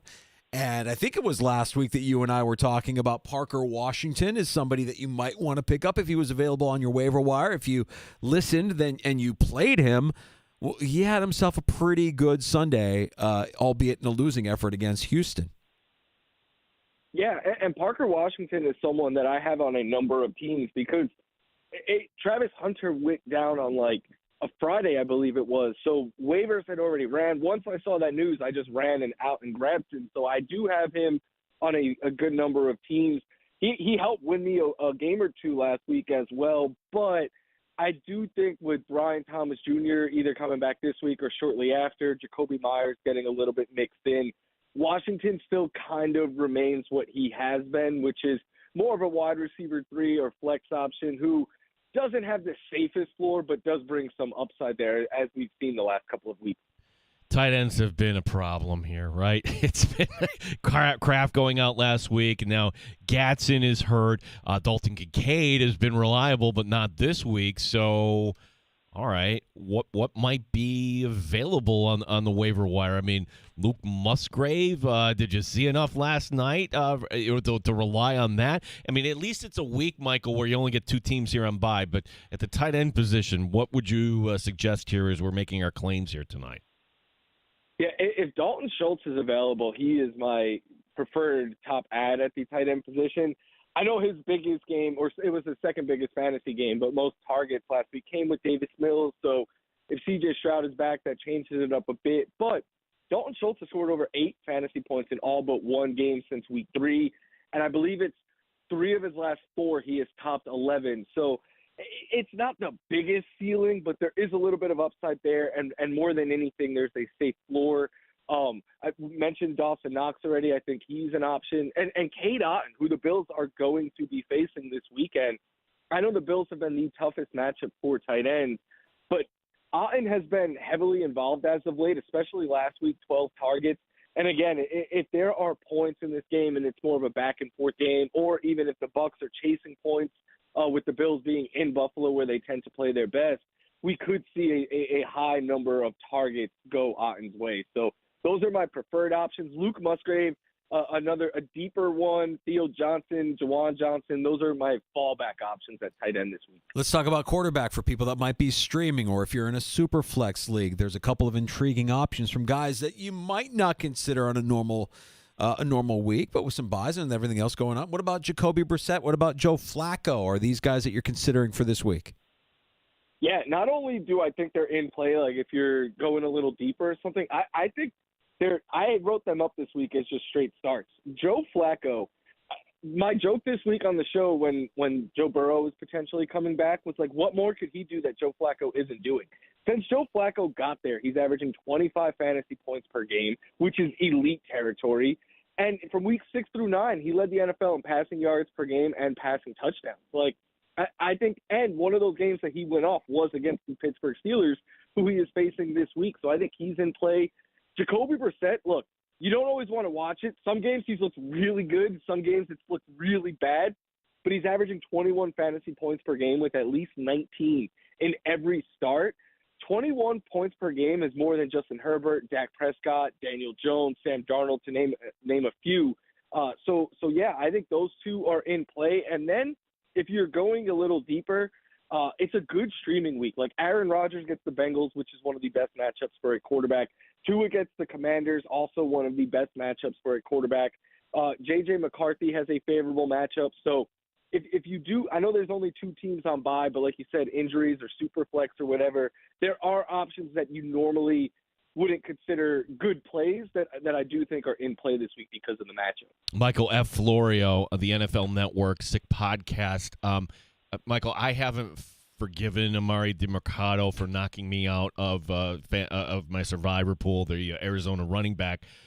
But here we are. I'm looking at the Arizona backfield. Benson's not right. Bam Knight is now hurt. Does DiMercato become the guy to pick up? How does that backfield shake out for Arizona this week as they get the Niners at home? It all depends on Trey Benson, right? Like if he is back, I do, because he was eligible to return starting last week. So if he's back, I do think he'll play as the lead role. If not, DiMercato is someone that is in play because we saw him get a good amount of work last week. He's the more explosive runner between him and Michael Carter. And it is kind of funny to me that when Trey Benson got hurt, everyone picked up DiMercato. He wasn't used, the fallout with the coach and everything. And then we come full circle. Here we are again with Emery DiMercato. Had a chance to take in the Bears and the Giants in person, Mike, and everybody in the stadium was aghast at the catch made by Darius Slayton. And the Giants now with Kafka as the interim head coach, do we expect that Slayton can be somewhat useful for us here week 11 and beyond? I don't like him for week 11 if Jackson Dart is out. But once Dart is back, yeah, I do think Slayton is in play. He's not like a every week must start, but the Giants are going to either one, be trailing in games often, or be in a situation like we saw last week where they're never really safe in the game, so they're always going to throw a lot, is my point. So Slayton being the top outside option and top downfield option for Jackson Dart, I think is a very useful thing, and someone that, again, you want on your bench, you could flex him with bye weeks. There's still a few byes coming up, like 14 bye weeks coming up. So, yeah, he is someone that I think is useful. And speaking of the Giants real quick, I do think it was a mistake, in my personal opinion, to let go of Brian Dable. But I know McDermott said he's not interested, but I think he should be on a plane to Buffalo right now, personally. That was our conversation. I was going to ask you a question about that, Mike. We'll get back to that here in a second. I got one more fantasy question here for you. That being about the Cowboys and the Raiders. We haven't seen the Cowboys in a couple weeks, but I'm more interested to get your thoughts about Raiders players going up against this Dallas defense, where if it's not for the Bengals, this Cowboy defense might be the most forgiving one when it comes to fantasy. It has been, but they added a lot of talent at the deadline, Quinnen Williams being the headliner, but that wasn't the only move they made. So, yes, it is. We have to see it be different, but I'm not viewing the Raiders players as slam dunks because, one, again, the Cowboys added talent, and two, it's the Raiders. We've seen this offense put up historically bad performances this year. So I think Brock Bowers and Ashton Jency remain the only must-starts there. If you want to throw a dart on like a Trey Tucker because he is the downfield boom or bust option, that would be the direction I would go in the receiver room. But again, that's more injury replacement, bye week replacement, something like that territory. And for streaming defenses this weekend, I mean, you've got a couple of teams now that we know we can pick on with regularity in the Titans, certainly the Jets, and in Vegas as well. I mean, the Cowboys defense has been bad, but could they be useful for you this week in fantasy? Yeah, I think they are one of the top streaming. The Texans against the Titans, like you said, the Patriots against the Jets. Cowboys, I do think, are in play because the Raiders have had sack and turnover issues, and that's what you chase when streaming a defense. The Ravens, another one that early in the year was a defense we were picking on, but they've been playing a lot better since their bye. We've seen them do this in the past. They get the Browns. And then I think the Chiefs are in play. I think the Broncos struggling offensively could be an opportunity to stream against them. Plus, Spags gets 2 weeks to prepare for this game. They're coming off that big loss to the Bills. I think they're going to be a little bit angry. It's more, though, the 2-week game plan against this team. So I think the Chiefs are a sneaky streaming option.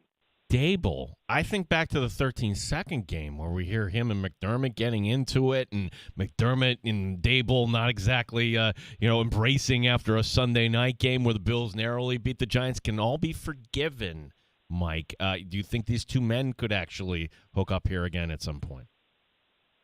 I mean, look, there's a lot of rumors that Joe Brady is going to get a head coaching job, whether in the NFL or in college. If that is the case, I wouldn't be surprised to see him in the running to be OC again. But I was saying on Twitter this week, like, when we had Brian Dable in Buffalo, they literally abandoned the run at certain points. Like, there was that one playoff game where they ran one time that wasn't a Josh Allen run. And with Joe Brady, it's been a little bit too run heavy at times and not enough passing. Mold them into one, make them co-OCs, right? And then you get the best of both. That's just why I know it won't actually happen, but I think that would be the best case scenario. Well, walk me through it. I mean, you look at the numbers and you're a stats guy. I mean, stats versus eye test. You look at the Bills' offense, and that's like, this is the ultimate stats versus eye test kind of offense because they're second in total offense in the league. They're first in rushing, sixth in scoring, and we're talking about bringing in Brian Dable to replace Joe Brady. If Joe Brady leaves, I will have that conversation. But I don't necessarily think Joe Brady is bad at being an offensive coordinator for this team. I don't think he's bad. I think it's become a little bit too predictable and one-dimensional at times. Like I was saying earlier, when they have a lead and they could just establish the run and play from ahead, play bully ball like they like to play, they're one of the best teams. Like, their fastball or their best punch, I would say, is still up there with anyone in this league. Like, if the Bills are on their game, I think they could beat any team in this league. But it's the fact that they're struggling to throw downfield. Maybe I don't think it's all on Brady. I think it's a little bit of a combination of the play calling and the players that he has available to call plays for. We all know what a huge weakness on the offense is, and it's boundary receivers right now. So I think part of it might be the play calling, and other part of it is just the personnel. Michael F. Florio, tell everybody when the Sick podcast drops here and where we can get more of your fantasy content leading in here to Week 11. Yeah, the Sick podcast with me and Stevie Johnson. We are now live every week, Thursdays at 3 p.m. And this week, Stevie is going to be breaking down the play calling and the play designs more than anything, because Stevie, from the start, has been saying you could trade for any receiver, it won't matter. And we're going to give him a chance to break down exactly what he means. Like you were talking about some of those film videos he's breaking down on Twitter. So we're going to have fun with that. And then, NFL Fantasy Live, the Insiders, the NFL Fantasy Football Show, Rotoballer, no shortage of options to hear me talking fantasy football. Appreciate the time as always, Mike. Let's do it again next week. Sounds good. Go Bills. There he is, Michael F. Florio, NFL Network. Stopping by the sports bar, dishing out some fantasy advice here. I'm still disgusted by the Sunday morning game, Miami and Washington. I mean, I hope my motherland throws paella on the field. That's just gross. If you're going to the Bills game, you don't have to worry about, there's no fear. Like, you can listen to our station, listen to Joe Capagreco, and listen to the Bills pregame there with Jeremy White. By the way, he's joining us tomorrow. Oh, we got Jeremy tomorrow. Yeah. Oh, yeah. We pick our spots here with Jeremy. Like, yeah, this is a time I think with the wide receiver conversation. Yes, let's get Jeremy on. Yeah. I know what I was going to bring up. Friday night, bourbon night in the neighborhood, and our resident Bucks fan, Timmy Parmesan. Mm-hmm. Timmy Parmesan pulled me aside. He's going, You gonna get Reynolds on for Bucks Week? You gonna get Reynolds on Pewter Report? Do we have a slot for Reynolds? Because Reynolds, I guess, according to Timmy Parmesan, had an epic rant on his podcast about NFL officiating, which I think would be an interesting thing to. Okay, I was not aware. Yes, he will be joining us Friday. Oh, I love that. Yeah. All right, there you go, Timmy Parmesan. We always aim to please here in the sports bar, and we'll have a Bucks preview with Scott Reynolds from the Pewter Report joining us on Friday. Man, this is going to be a great week. Thursday, live at Three Heads. Friday, live at Remedy Inside Finger Lakes Gaming and Racetrack. We invite you out to either or both of these live broadcasts as we take the show on the road here to end the week and send you on your way this weekend. Another great weekend of sports action in the Flower City. Happy hour is upon us. We've got a round of shots coming up in a few. We've got last call, which is for you, and you can join us anytime at 585-8664-FAN, 866-4326. You're listening to the Sports Bar.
95.7 FM and AM 950 The Fan, Rochester, an Odyssey sports station. The Fan, Rochester, sports update. Bills players back at work tomorrow. Well, there will be some players we know that won't be at work. Dalton Kincaid, week to week. Head coach Sean McDermott on how this offense will look without them. That's concerning. He's a good player, and you saw the production he's had of late in particular, and the season that he's had. So again, it's an opportunity for somebody to step up, and then within that, how creative can we be from a play design standpoint to get somebody else going. Bills are 5.5-point favorite over Tampa. Our coverage Sunday will begin at 9 a.m. here on The Fan. Amherst's back home tomorrow night. Belleville coming to town. We'll talk some hockey, of course, as always, coming up here in the Sports Bar. Sabres are in Salt Lake City tomorrow night. Dallas Mavericks today firing their GM Nico Harrison. The Mavs off to a 3-8 start on the season. Team Battaglia, the sports leader, 95.7 FM and AM 950, The Fan, Rochester.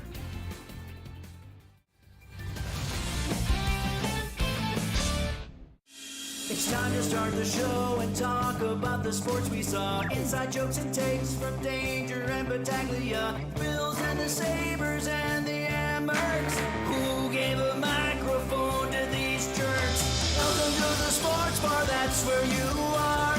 Welcome to the sports bar, that's where you are. Welcome to the sports bar, that's where you are. With Danger and Battaglia. Happy hour in the Sports Bar. Danger, Battaglia. Glad you're back with us at 95.7 FM, AM 950. Thanks for listening.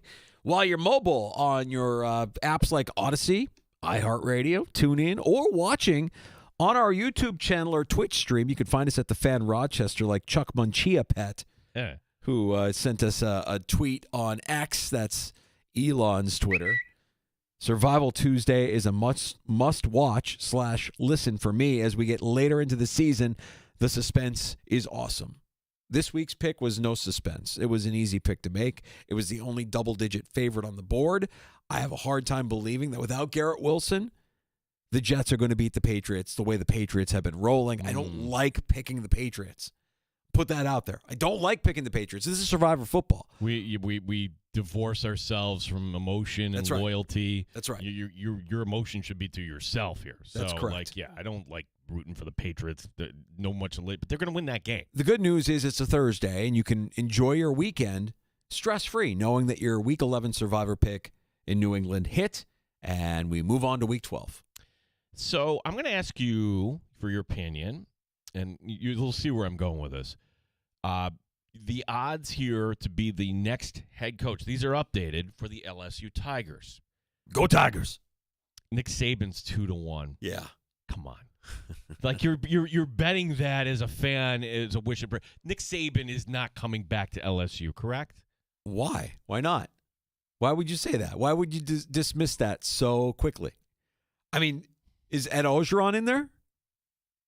Is he amongst the list of potential candidates? No, but I see John Gruden at 50-1.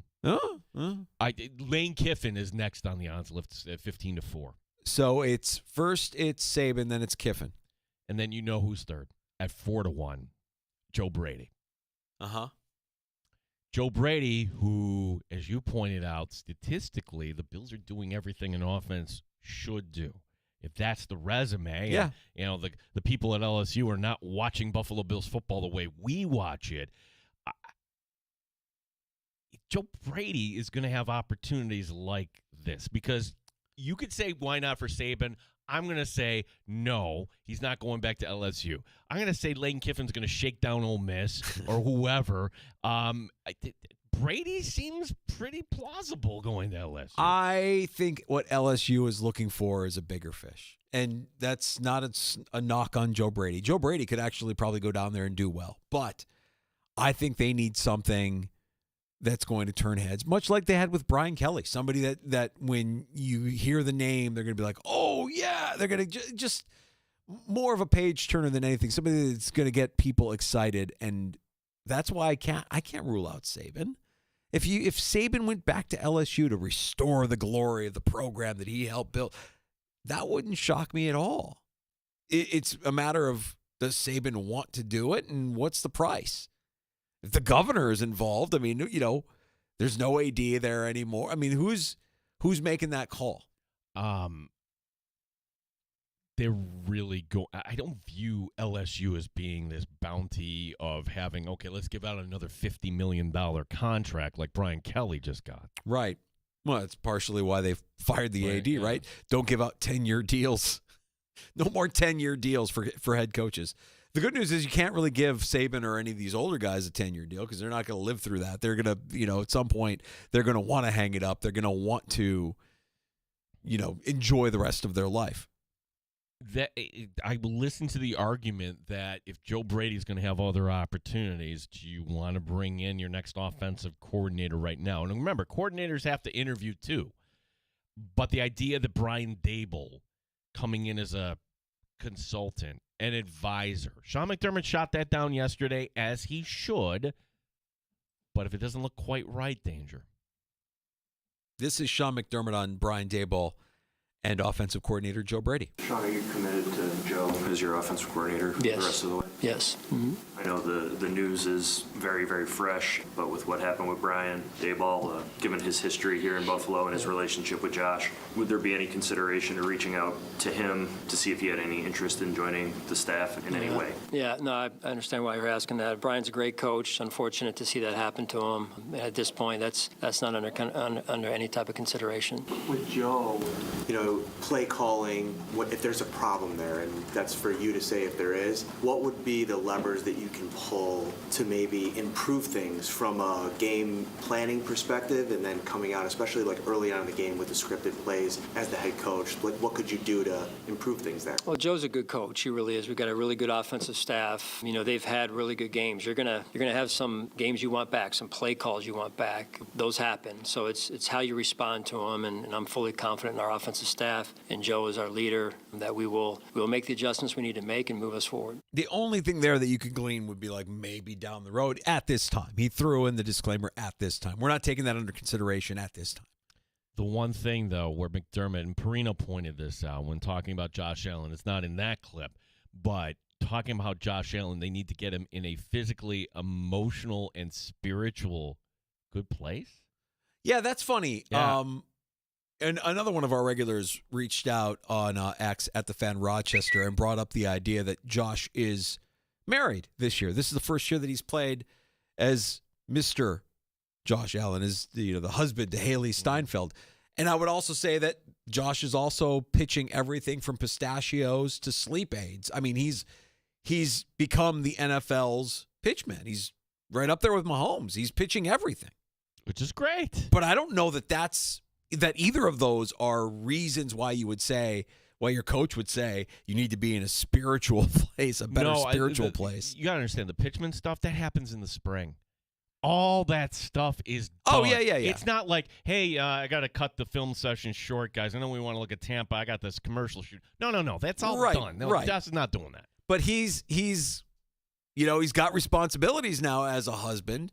And I would imagine that those ground rules are laid out before the season starts, and Haley probably knew what she was signing up for with an NFL player, an NFL quarterback.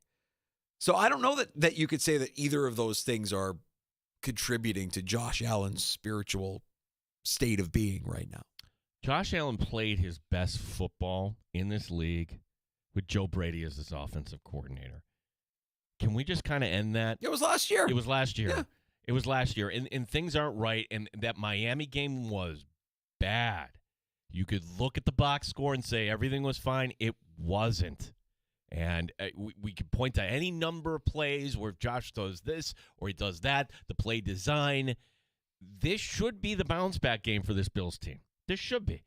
Fortunately, it's against an NFC team, and these games don't count as much, but it's going to be a good test. This is a Buccaneer team that's 6-3, and they're coming off a bad loss too at home. Bad loss meaning, hey, they thinking they should beat New England. It's they had some momentum in that game. Right. Yes, and I also like what Perino said earlier, that this Bills team, let's check their tone this week. They're going to be pissed off. They're going to be pissed off because they're hearing it all. They're hearing the people say, and the people that watch these games and the media and everybody say, yeah, this is a flawed team. This isn't a team that is Super Bowl caliber. I don't know. I still think as wide open as the AFC is, that the Bills are Super Bowl caliber. Even with a bad loss on their resume like the Miami game was on Sunday. This is a team that if they're in the playoffs and if they're not the division champ and they're in there as a wild card, you don't want to face them. If you're the Colts, if you're the Broncos, you don't want to face the Bills. If you're the Ravens or the Steelers, whoever wins the North, you don't want to face the Bills in the opening round. That's going to be tough. I still think that there's something there. It wasn't good. That was not a good performance. There were some positives. There were a couple things that I'm like, okay, because I had to watch the game while I was delayed for my flight home from Chicago, and so I knew the outcome, and I was looking for positives, and there were still some there. There were still some to be had. They need to get healthy, and I think they need to get pissed off, which they will. They were not in a good space going down to Miami. We can kind of agree on that. Miami's a bad team. You are not going to see a team as bad as Miami until Week 18, the Jets, because even Cleveland has a decent defense you're going to have to mind. We always welcome your feedback, 585-866-4FAN, even if you're one of Danger's neighbors. Nikki G joined us. Hey, Nikki G. Nikki G and I shared a garbage plate. Well, we didn't share it. We each had a garbage plate after bourbon night on Friday night. Nikki G, you're in the sports bar. Go ahead, bud. Yeah, wasn't that garbage plate delicious? Oh, the best. We almost got thrown out of there because after 1 o'clock you can't eat there. So, they had the security guard came over and told us, we got to get out of here. The truth, yeah. We were pushing our limits. So would you say that report, was it the putrid report or pewter report? What is it called? Timmy Parmesan's the only, I love our neighbor Timmy, but he's like one of 5 Tampa Bay Buccaneers fans in the entire country outside of the state of Florida. Correct. So I digress. I'm sorry. So, I hear all these people, Josh got married, blah, blah, blah. He's not playing as well. But, I mean, if you look at his stats are pretty much better this year than they were last year. The only difference is his passer rating was 107 last year, and now it's 105.7. Completion percentage the same. He's got more passing yards, more touchdowns, more rushing touchdowns. The only thing he has is one more interception this year than last year. So, I don't know. What's the difference between last year and this year? Look at who's on their offense. Other than Mac Hollins, what's changed on the receiver side? Palmer? Yeah, and we haven't seen enough of him. Yeah. I mean, so, and then, they're saying, well, they don't throw the ball down, they don't get any separation. Why don't you throw the ball downfield once in a while, more than 10, 15 yards? That might help open up the offense a little bit, don't you think? All good points. And then I'm just amazed that you guys were out to 1 a.m. Oh, come on now, Gino. You know our neighborhood. I talk about our neighborhood all the time. I'll put these guys up against anybody. Thanks, Nikki G. Appreciate you, brother. See you around the hood. I did not let him through. Luke called in. Oh, no. He's banned. He's banned, but he's welcome to call at 866-4FAN. And he said when Brady gets fired, Luke, Danger needs to put me back on. Get off of it, Luke. Hey, that guy ain't getting fired, and you're not getting back in the sports bar. Gino, thank you for holding true and keeping the integrity. A ban is a ban, and we tried. Just a week ago, we tried. No, this is not. We're not MLB and Pete Rose. Luke he's allowed to apply for reinstatement to start the 2026 season. I had no part of this conversation. What do you tell you? You're making up rules. You're using your executive powers. I said he can apply. You can deny it, but hey, by the way, just since you mentioned Pete Rose. I don't know what you guys talked about yesterday, but I imagine the scandal, the betting scandal in Major League Baseball. God. My goodness. I mean, when that crossed my feed and you read some of the details of this, and today the thing that crossed my feed is that they're limiting the amount that you can bet on balls and strikes. I'm like, okay, well, that might not fix everything if you've got guys that are allegedly cheating by throwing balls when they're supposed to throw strikes. Yeah, I'm looking to see if there is an update, and I don't see an update. No, what we talked about yesterday is if MLB wants to do a reality show, where's Emmanuel Clase, Danger? Ortiz turned himself into the authorities on Monday, and he had his arraignment. Where is Clase? Yeah. Like, did he go the AB route? I'm going to just go hide somewhere around the globe. Come find me. Come find me. Right. Yeah, that's interesting.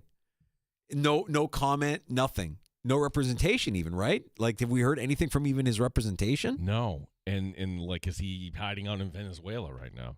Like, okay, the extradition, this is going to get not going away.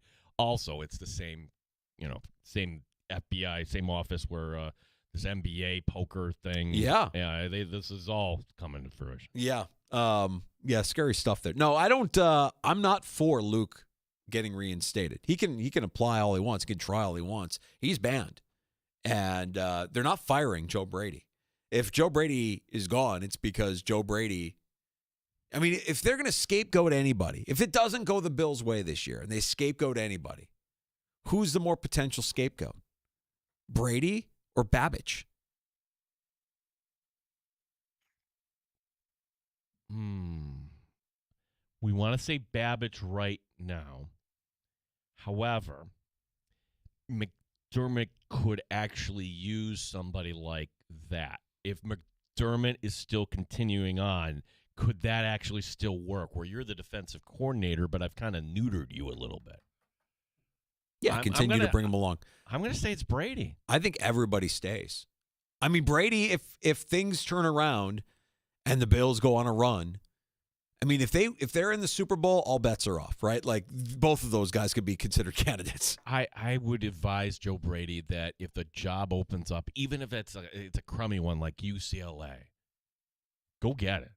Like, don't wait on this one round. If LSU comes calling, don't bicker about money. You go. Yeah, he's still listed on the Penn State. He's not going to Penn State. I think people are just saying because of Pagula he should be on that list, but I don't see that. No, he was an undergrad. He was He does have connections with the program. But I think the guy's going to be fine. I don't think they're doing anything with him. I don't think he's going anywhere. It's a pretty good offense. It doesn't look it all the time, and we're nitpicking on it for sure, but they're pretty good offense. Didn't look like it on Sunday. They look like trash, Danger. Trash. On Sunday, garbage. On Sunday, the long sustained drive to start the second half was a thing of beauty. Until it wasn't. If they score a touchdown instead of throw a red zone pick, are we having the same conversation? Look, that's part of the thing, like coughing up the ball, right? Or Allen on 4th and 1, right? The turnovers are killing them. That is the worst defense you're going to face, not named Cincinnati, for the rest of the season. That's the problem. And they were having their way to start the second half. Did you see the video, too, of Mr. Pothead, the coach, Mike McDaniel, taking a lap around the Bills bar on South Beach? Oh, in his car? Yeah. His fancy car? Yeah. It's fine. Let him have it. Let him have it. He's going to be unemployed at the end of the year. Let him have this moment. If he wants this moment that badly, needs this moment that badly, yeah, you got it. You won. Where are you going to be next year at this time, Coach? You still going to be in South Beach doing laps around a Bills bar? Probably not. I'm wondering, like, when they were winning, I'm like, did this actually save his job? If you're a GM, if you're the GM and you're hired by Stephen Ross, are you picking that guy to be your head coach? Unless Stephen Ross says this is the prerequisite and you're a desperate GM. It doesn't work that way. God. What a horrible situation. What a horrible situation to be in. It's crazy to think that Brandon Beane's here because of Sean McDermott. Like, Sean McDermott was working with Doug Whaley. Like, that was, and then quickly, working with, huge exaggerated air quotes, working with Doug Whaley. Can you picture, like, McDermott showing up and he's working out at like 5 a.m. and like Whaley kind of, saunters in. Oh, I would imagine Whaley's probably trying to work out too. Like, he's, they maybe she working out together, sharing some stories, telling a few tales out of school. But ultimately, we all kind of knew what Whaley was when he was here, and Sean McDermott was able to sniff it out pretty quickly. Like, yeah, this guy ain't it. But Whaley, of course, taking the credit for the Trey White and the picks that led to Josh Allen. Did he really? Oh, yeah. Wasn't that thing like after, like a couple years after he had been gone? He like, had nothing to thank do. you, Buffalo should be thanking me. Yeah, for nothing to do with picking Tre'Davious White. That was all McDermott, that draft. I think that he called the shots on, White and Dawkins. And I think Milano was also he was on his draft. way out. He was on his way out, and that was his gift, his parting gift for Buffalo. Oh, yeah, it was me who orchestrated those deals. We got to get to a round of shots next, Gino. Yeah, let's talk about some of these other things. Yes, we're talking about the LSU, and we've got a lawsuit danger to talk about from LSU. Is it a great time to be a Tiger, or is it a great time to be a Tiger? It's a great night to be a Tiger. I'm here with my family. Ugh. Yes, we'll talk some NBA, too. Something long overdue for those suffering Dallas fans. Yeah, okay. We have last call coming up, too, at 866-4FAN if you want the final word in the sports bar. 585-866-4326. You're listening to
The Rochester Ramworks action.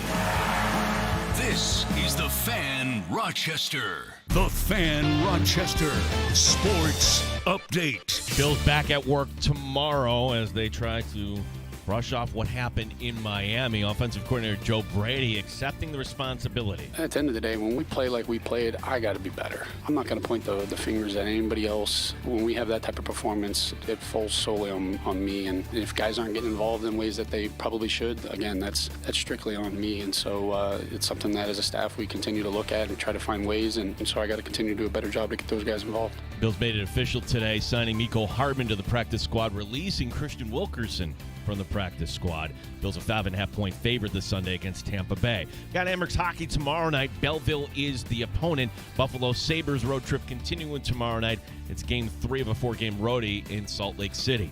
Gene Battaglia, the sports leader, 95.7 FM and AM 950, The Fan Rochester.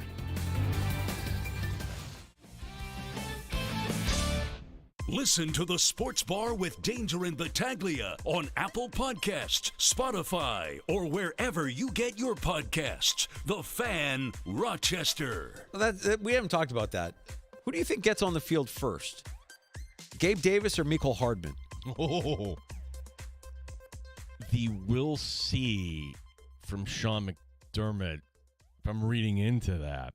It's not going to be Mecole. Mecole, if you haven't followed along, he hasn't done anything. Nobody wanted him, or he couldn't come to an agreement. So he played with the Chiefs last year, was not in any camp. It looked like it was over for the guy. Is he still fast? I remember him being fast. Is he somebody that can challenge a defense vertically? I have no idea. Because my memories of Mecole Hardman were always fast. That guy was fast. My memories of Mecole Hardman was, punt returner, fumbling the ball. Oh, wait, you caught the game-winning touchdown in the Super Bowl and you had no idea the game was over. So, dummy, but fast? I don't know. All right. I don't know. I feel like there's a skill that's being acquired there by putting him on the practice squad. Right, because it's funny how we went from, hey, let's try Wilkerson from the practice squad. No, he's we gone. hardly knew ye. Wilkerson was, I think, had a couple of days of training camp when they were thin at wide receiver. He had a good game against the Giants in the preseason. That's right. That's it. That's where we're at right now. Okay. The lawyer for former wide receiver Antonio Brown pled not guilty for his client today. This on charges of attempted murder. According to the arrest warrant, Danger, Brown accused of grabbing a handgun from a security staffer. This at a celebrity boxing match back on May 16th. He fired 2 shots at a man he had gotten into a fist fight with earlier. A second-degree attempted murder charge, if convicted in Florida, carries a maximum of 15 years. All the stories around Antonio Brown, there's a part of me that is like sad because I don't know if it's CTE. I don't know if he's just a bad guy. And then there's the other part of the end. Anytime we talk about Antonio Brown, that I think about, what if? Could you imagine what the world would have looked like if Antonio Brown said, "Yeah, I'm ready to come to Buffalo and play for the Buffalo Bills," as Brandon Beane intended? And would we still be talking about him in this light? How would it have worked out? Would it have worked out? Anybody that wants to say Diggs, I don't like Diggs, but no, Diggs was just fine on the football field and didn't do anything like this, certainly. A 3-8 start of the season. The reason why the Dallas Mavericks ownership gave for firing GM Nico Harrison. Fans demanded this happen after the stunning trade that sent Luka Doncic to the Lakers. The fact that the Mavs, for one, didn't shop Doncic around. Every game, fire Nico chants breaking out of the Mavs arena, including the game against the Bucks earlier this week. Assistant general managers Michael Finley and Matt Riccardi will work together on an interim basis. I would say, if I was a Mavs fan, that fire Nico should remain the chant. Even if things are going to change, obviously, but things are not going to get better right away. So fire Nico should remain the chant. Much like me walking down the ramps at Soldier Field, just random Green Bay sucks chants out of nowhere. Just Green Bay sucks. Green Bay sucks. Apropos of nothing. We're not playing Green Bay. We just blame them for everything. We hate Green Bay. I haven't been to a New York Ranger game in decades, right? But they would do the organ do do do do do do do do do do do do do do do do do. Pot fan sucks. Yeah. Because Dennis Potvin was a cheap shot from the Islanders. Yeah. They hated that guy. I wonder if they still do the Potvin. They have sucks. to do it when the Islanders are there. I would imagine yeah. they still do that. So some traditions just need to stay. And if you're a fan of the Mavs, I think Fire Nico needs to stay. You'll always hate that guy. Michael Ray Richardson. That's a name that you probably heard in NBA lore. Wasn't he Kramer on Seinfeld? No, what was Kramer's name? Was it Michael Richardson? Might have been Michael Richardson. Not Michael Ray Richardson, but Michael Richardson, I want to say. Now it's going to drive me nuts. Yeah. Michael Richards. Mike close. Sorry. Yeah. Michael Ray Richardson. Let me tell you a little bit about this guy. Okay. Well, he passed today. That's why we're bringing up prostate cancer. He was the 85 comeback player of the year with the Nets. He averaged 20 points a game, 4th overall pick, played with the Knicks and others. But he had a cocaine problem. No, and the league he just liked the way it smelled. The league was battling that image at that time, and it's the 80s, and they didn't want anything to do with it. After 2 suspensions, Richardson tested positive again, and he received a lifetime ban, and that was it. Never to play in the NBA again. Luke, let that be a lesson. Michael Ray Richardson. A ban is a ban. Michael Ray Richardson was 70. That's interesting. I forgot all about that. But yeah, cocaine was a big deal in the 80s, right? Like that was the one thing you can't do. It felt like professional athletes. It was kind of running rampant. Everybody was on the booger sugar back then. Now, do you know what his nickname was? No. Sugar. As a kid, I thought, oh, wow, he just likes candy. Well, Sugar Ray Richardson. I guess. I mean, Shug for short.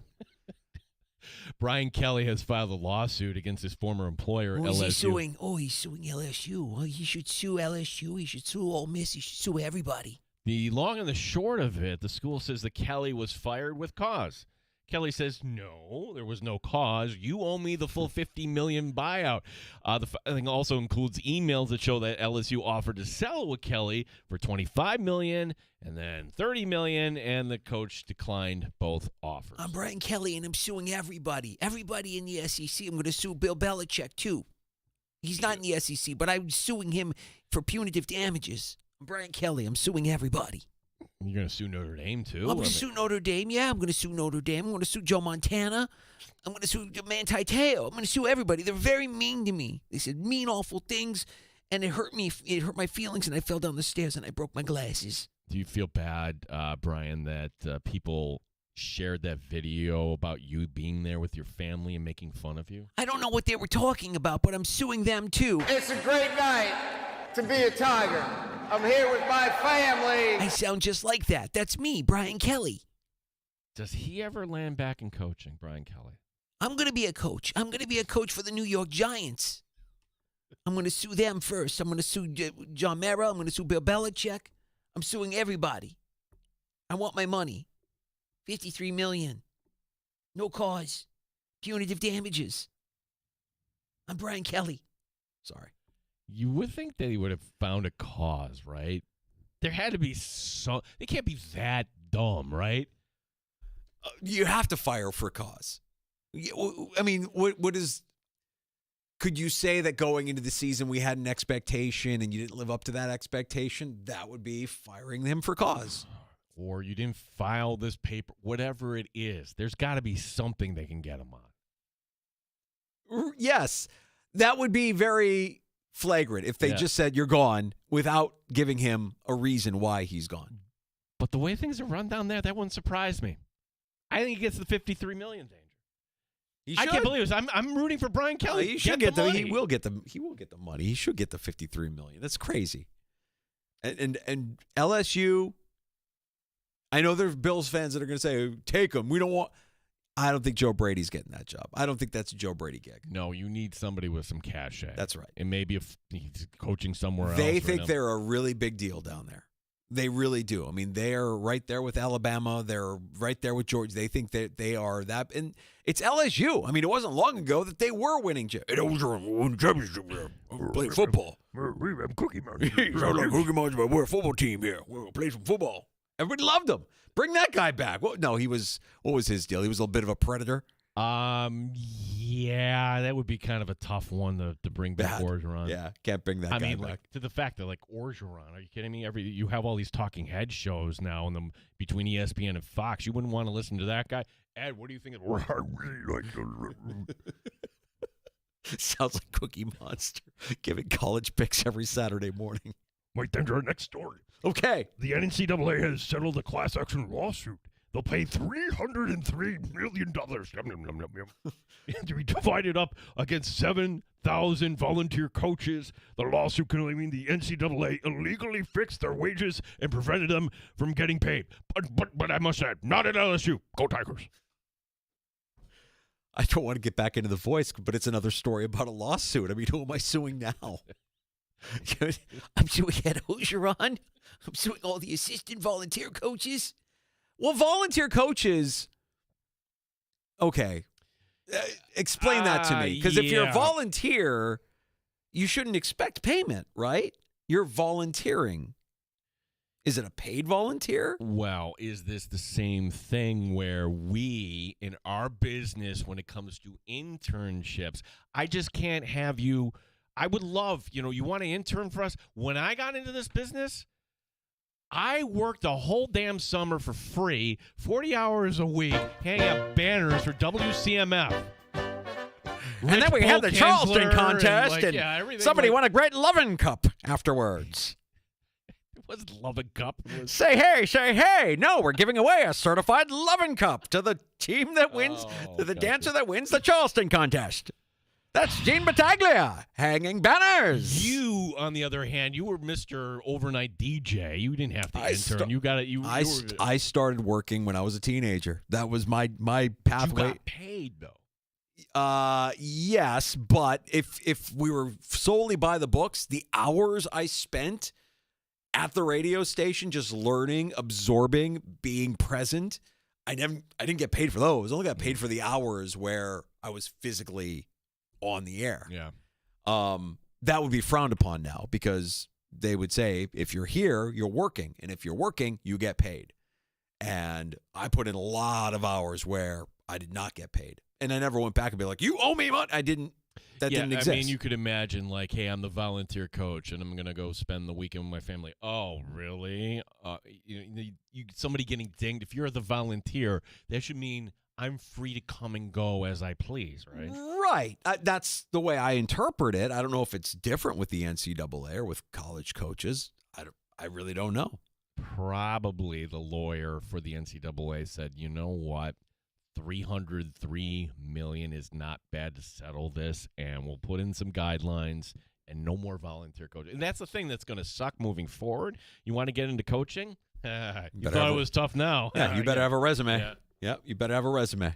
Recycled take alert. Oh. Meaning, look, it's news that's updated from today, but the take danger, I'm bringing this up because you weren't here yesterday.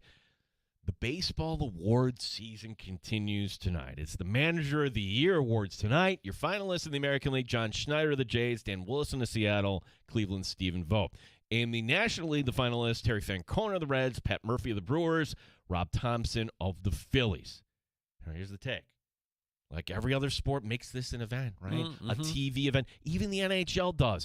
But no, let's have the baseball writers announce this one by one at 6 o'clock each night because they actually think this is going to lead your local news. The sports writers. Yes. The baseball writers. Come on, guys. Are you afraid to go on stage and make these presentations and award these men and turn this into an event that could make money for you and your sponsors? Or you can table this to December and go to, I don't know what they call the Kodak Theater, something big in L.A. And then you get, unless baseball, the culture, everybody disappears and we don't want to deal with any of them. Some of them have disappeared. We have no idea where they are. We're looking for them everywhere, but we have no idea where they are. Where is Emmanuel Clase coming up tonight? We have no idea where that guy went. So good luck trying to find that guy. Who do you got? Who's winning? Who's winning Manager of the Year in the AL and NL? What do you think? It'll be Wilson in Seattle because when this is done, it's done because nobody thought the Jays were going to go on this run. Okay, so I'm going to go Wilson, Seattle, and Murphy of the Brewers. I agree with Murphy of the Brewers. Why not Schneider? Just because we're not going to give Toronto the credit for the regular season. It was really the postseason. Postseason doesn't count in this voting. Yeah. And Toronto faded at the end. I mean, it was a little bit. They weren't great at the end of the season. Right. We all thought the Yankee Red Sox winner would take out the Jays, and that did not happen. Right. Okay. But Baseball Writer will be on hand to make sure that they get to announce this, and we're hoping that it leads to local news. This is a big story. Isn't that crazy? Like they do this at 6 o'clock every night. Like, oh my gosh, that is just it. I didn't even realize it until you just brought it up that baseball doesn't do like an awards ceremony, a postseason awards ceremony. And you could say, oh, the NFL, this is dumb. Why are we doing this? Well, you're watching NFL honors. NFL honors, and it's okay. The NHL does their thing. It's okay. I don't know what the NBA doesn't do anything either. The NBA, you almost learn, okay, this guy, that'll always leak out who won the MVP. Right. Yeah, I wouldn't have a problem with baseball handing out their awards, their Gold Gloves, their MVPs, their Managers of the Year. Why not? Get somebody from Hollywood, get more people involved. It was such a great series. Wouldn't you want to find another opportunity to showcase it and to showcase the game? I mean, like, this was a great World Series, and we're still riding that wave by giving out some of these awards to some of the game's best and most deserving. But instead, it's Baseball Writer. Okay, say John Schneider wins it for the Jays. Okay, that's a press release. He's not even... Yeah. Like, so weird, it's right? almost because it's an inconvenience to the players and the coaches and the managers that they don't even want to be a part of this. Like, our season is done. It's a long season. Leave me alone. I'll take the award, but leave me alone. Yeah, don't ask me. Don't inconvenience me to force me to go to someplace. Here's my idea. You do this on an off day during the World Series. Fair. The NFL does this Yes. leading up to the Super Bowl. Absolutely fair. I mean, maybe not fair for guys that are on the run from the feds because we don't know where they're going to land. But for everybody else, you're not too far removed from the end of the season. It's not too much of an inconvenience. That's shots. We'll get the last call tomorrow. 866-4FAN is our phone number. Keep that handy. Tomorrow on the show, Wednesday with PJ Glasser from Send It In of the BetMGM Network. And you mentioned it earlier, from Jeremy and Joe on WGR. Jeremy White stops by the sports bar. We'll get his take on the Buffalo Bills. We get ready for Tampa. Veterans Day. Enjoy the rest of your Veterans Day. We'll talk to you tomorrow at 3 here on The Fan Rochester. JR Sport Brief next on The Fan.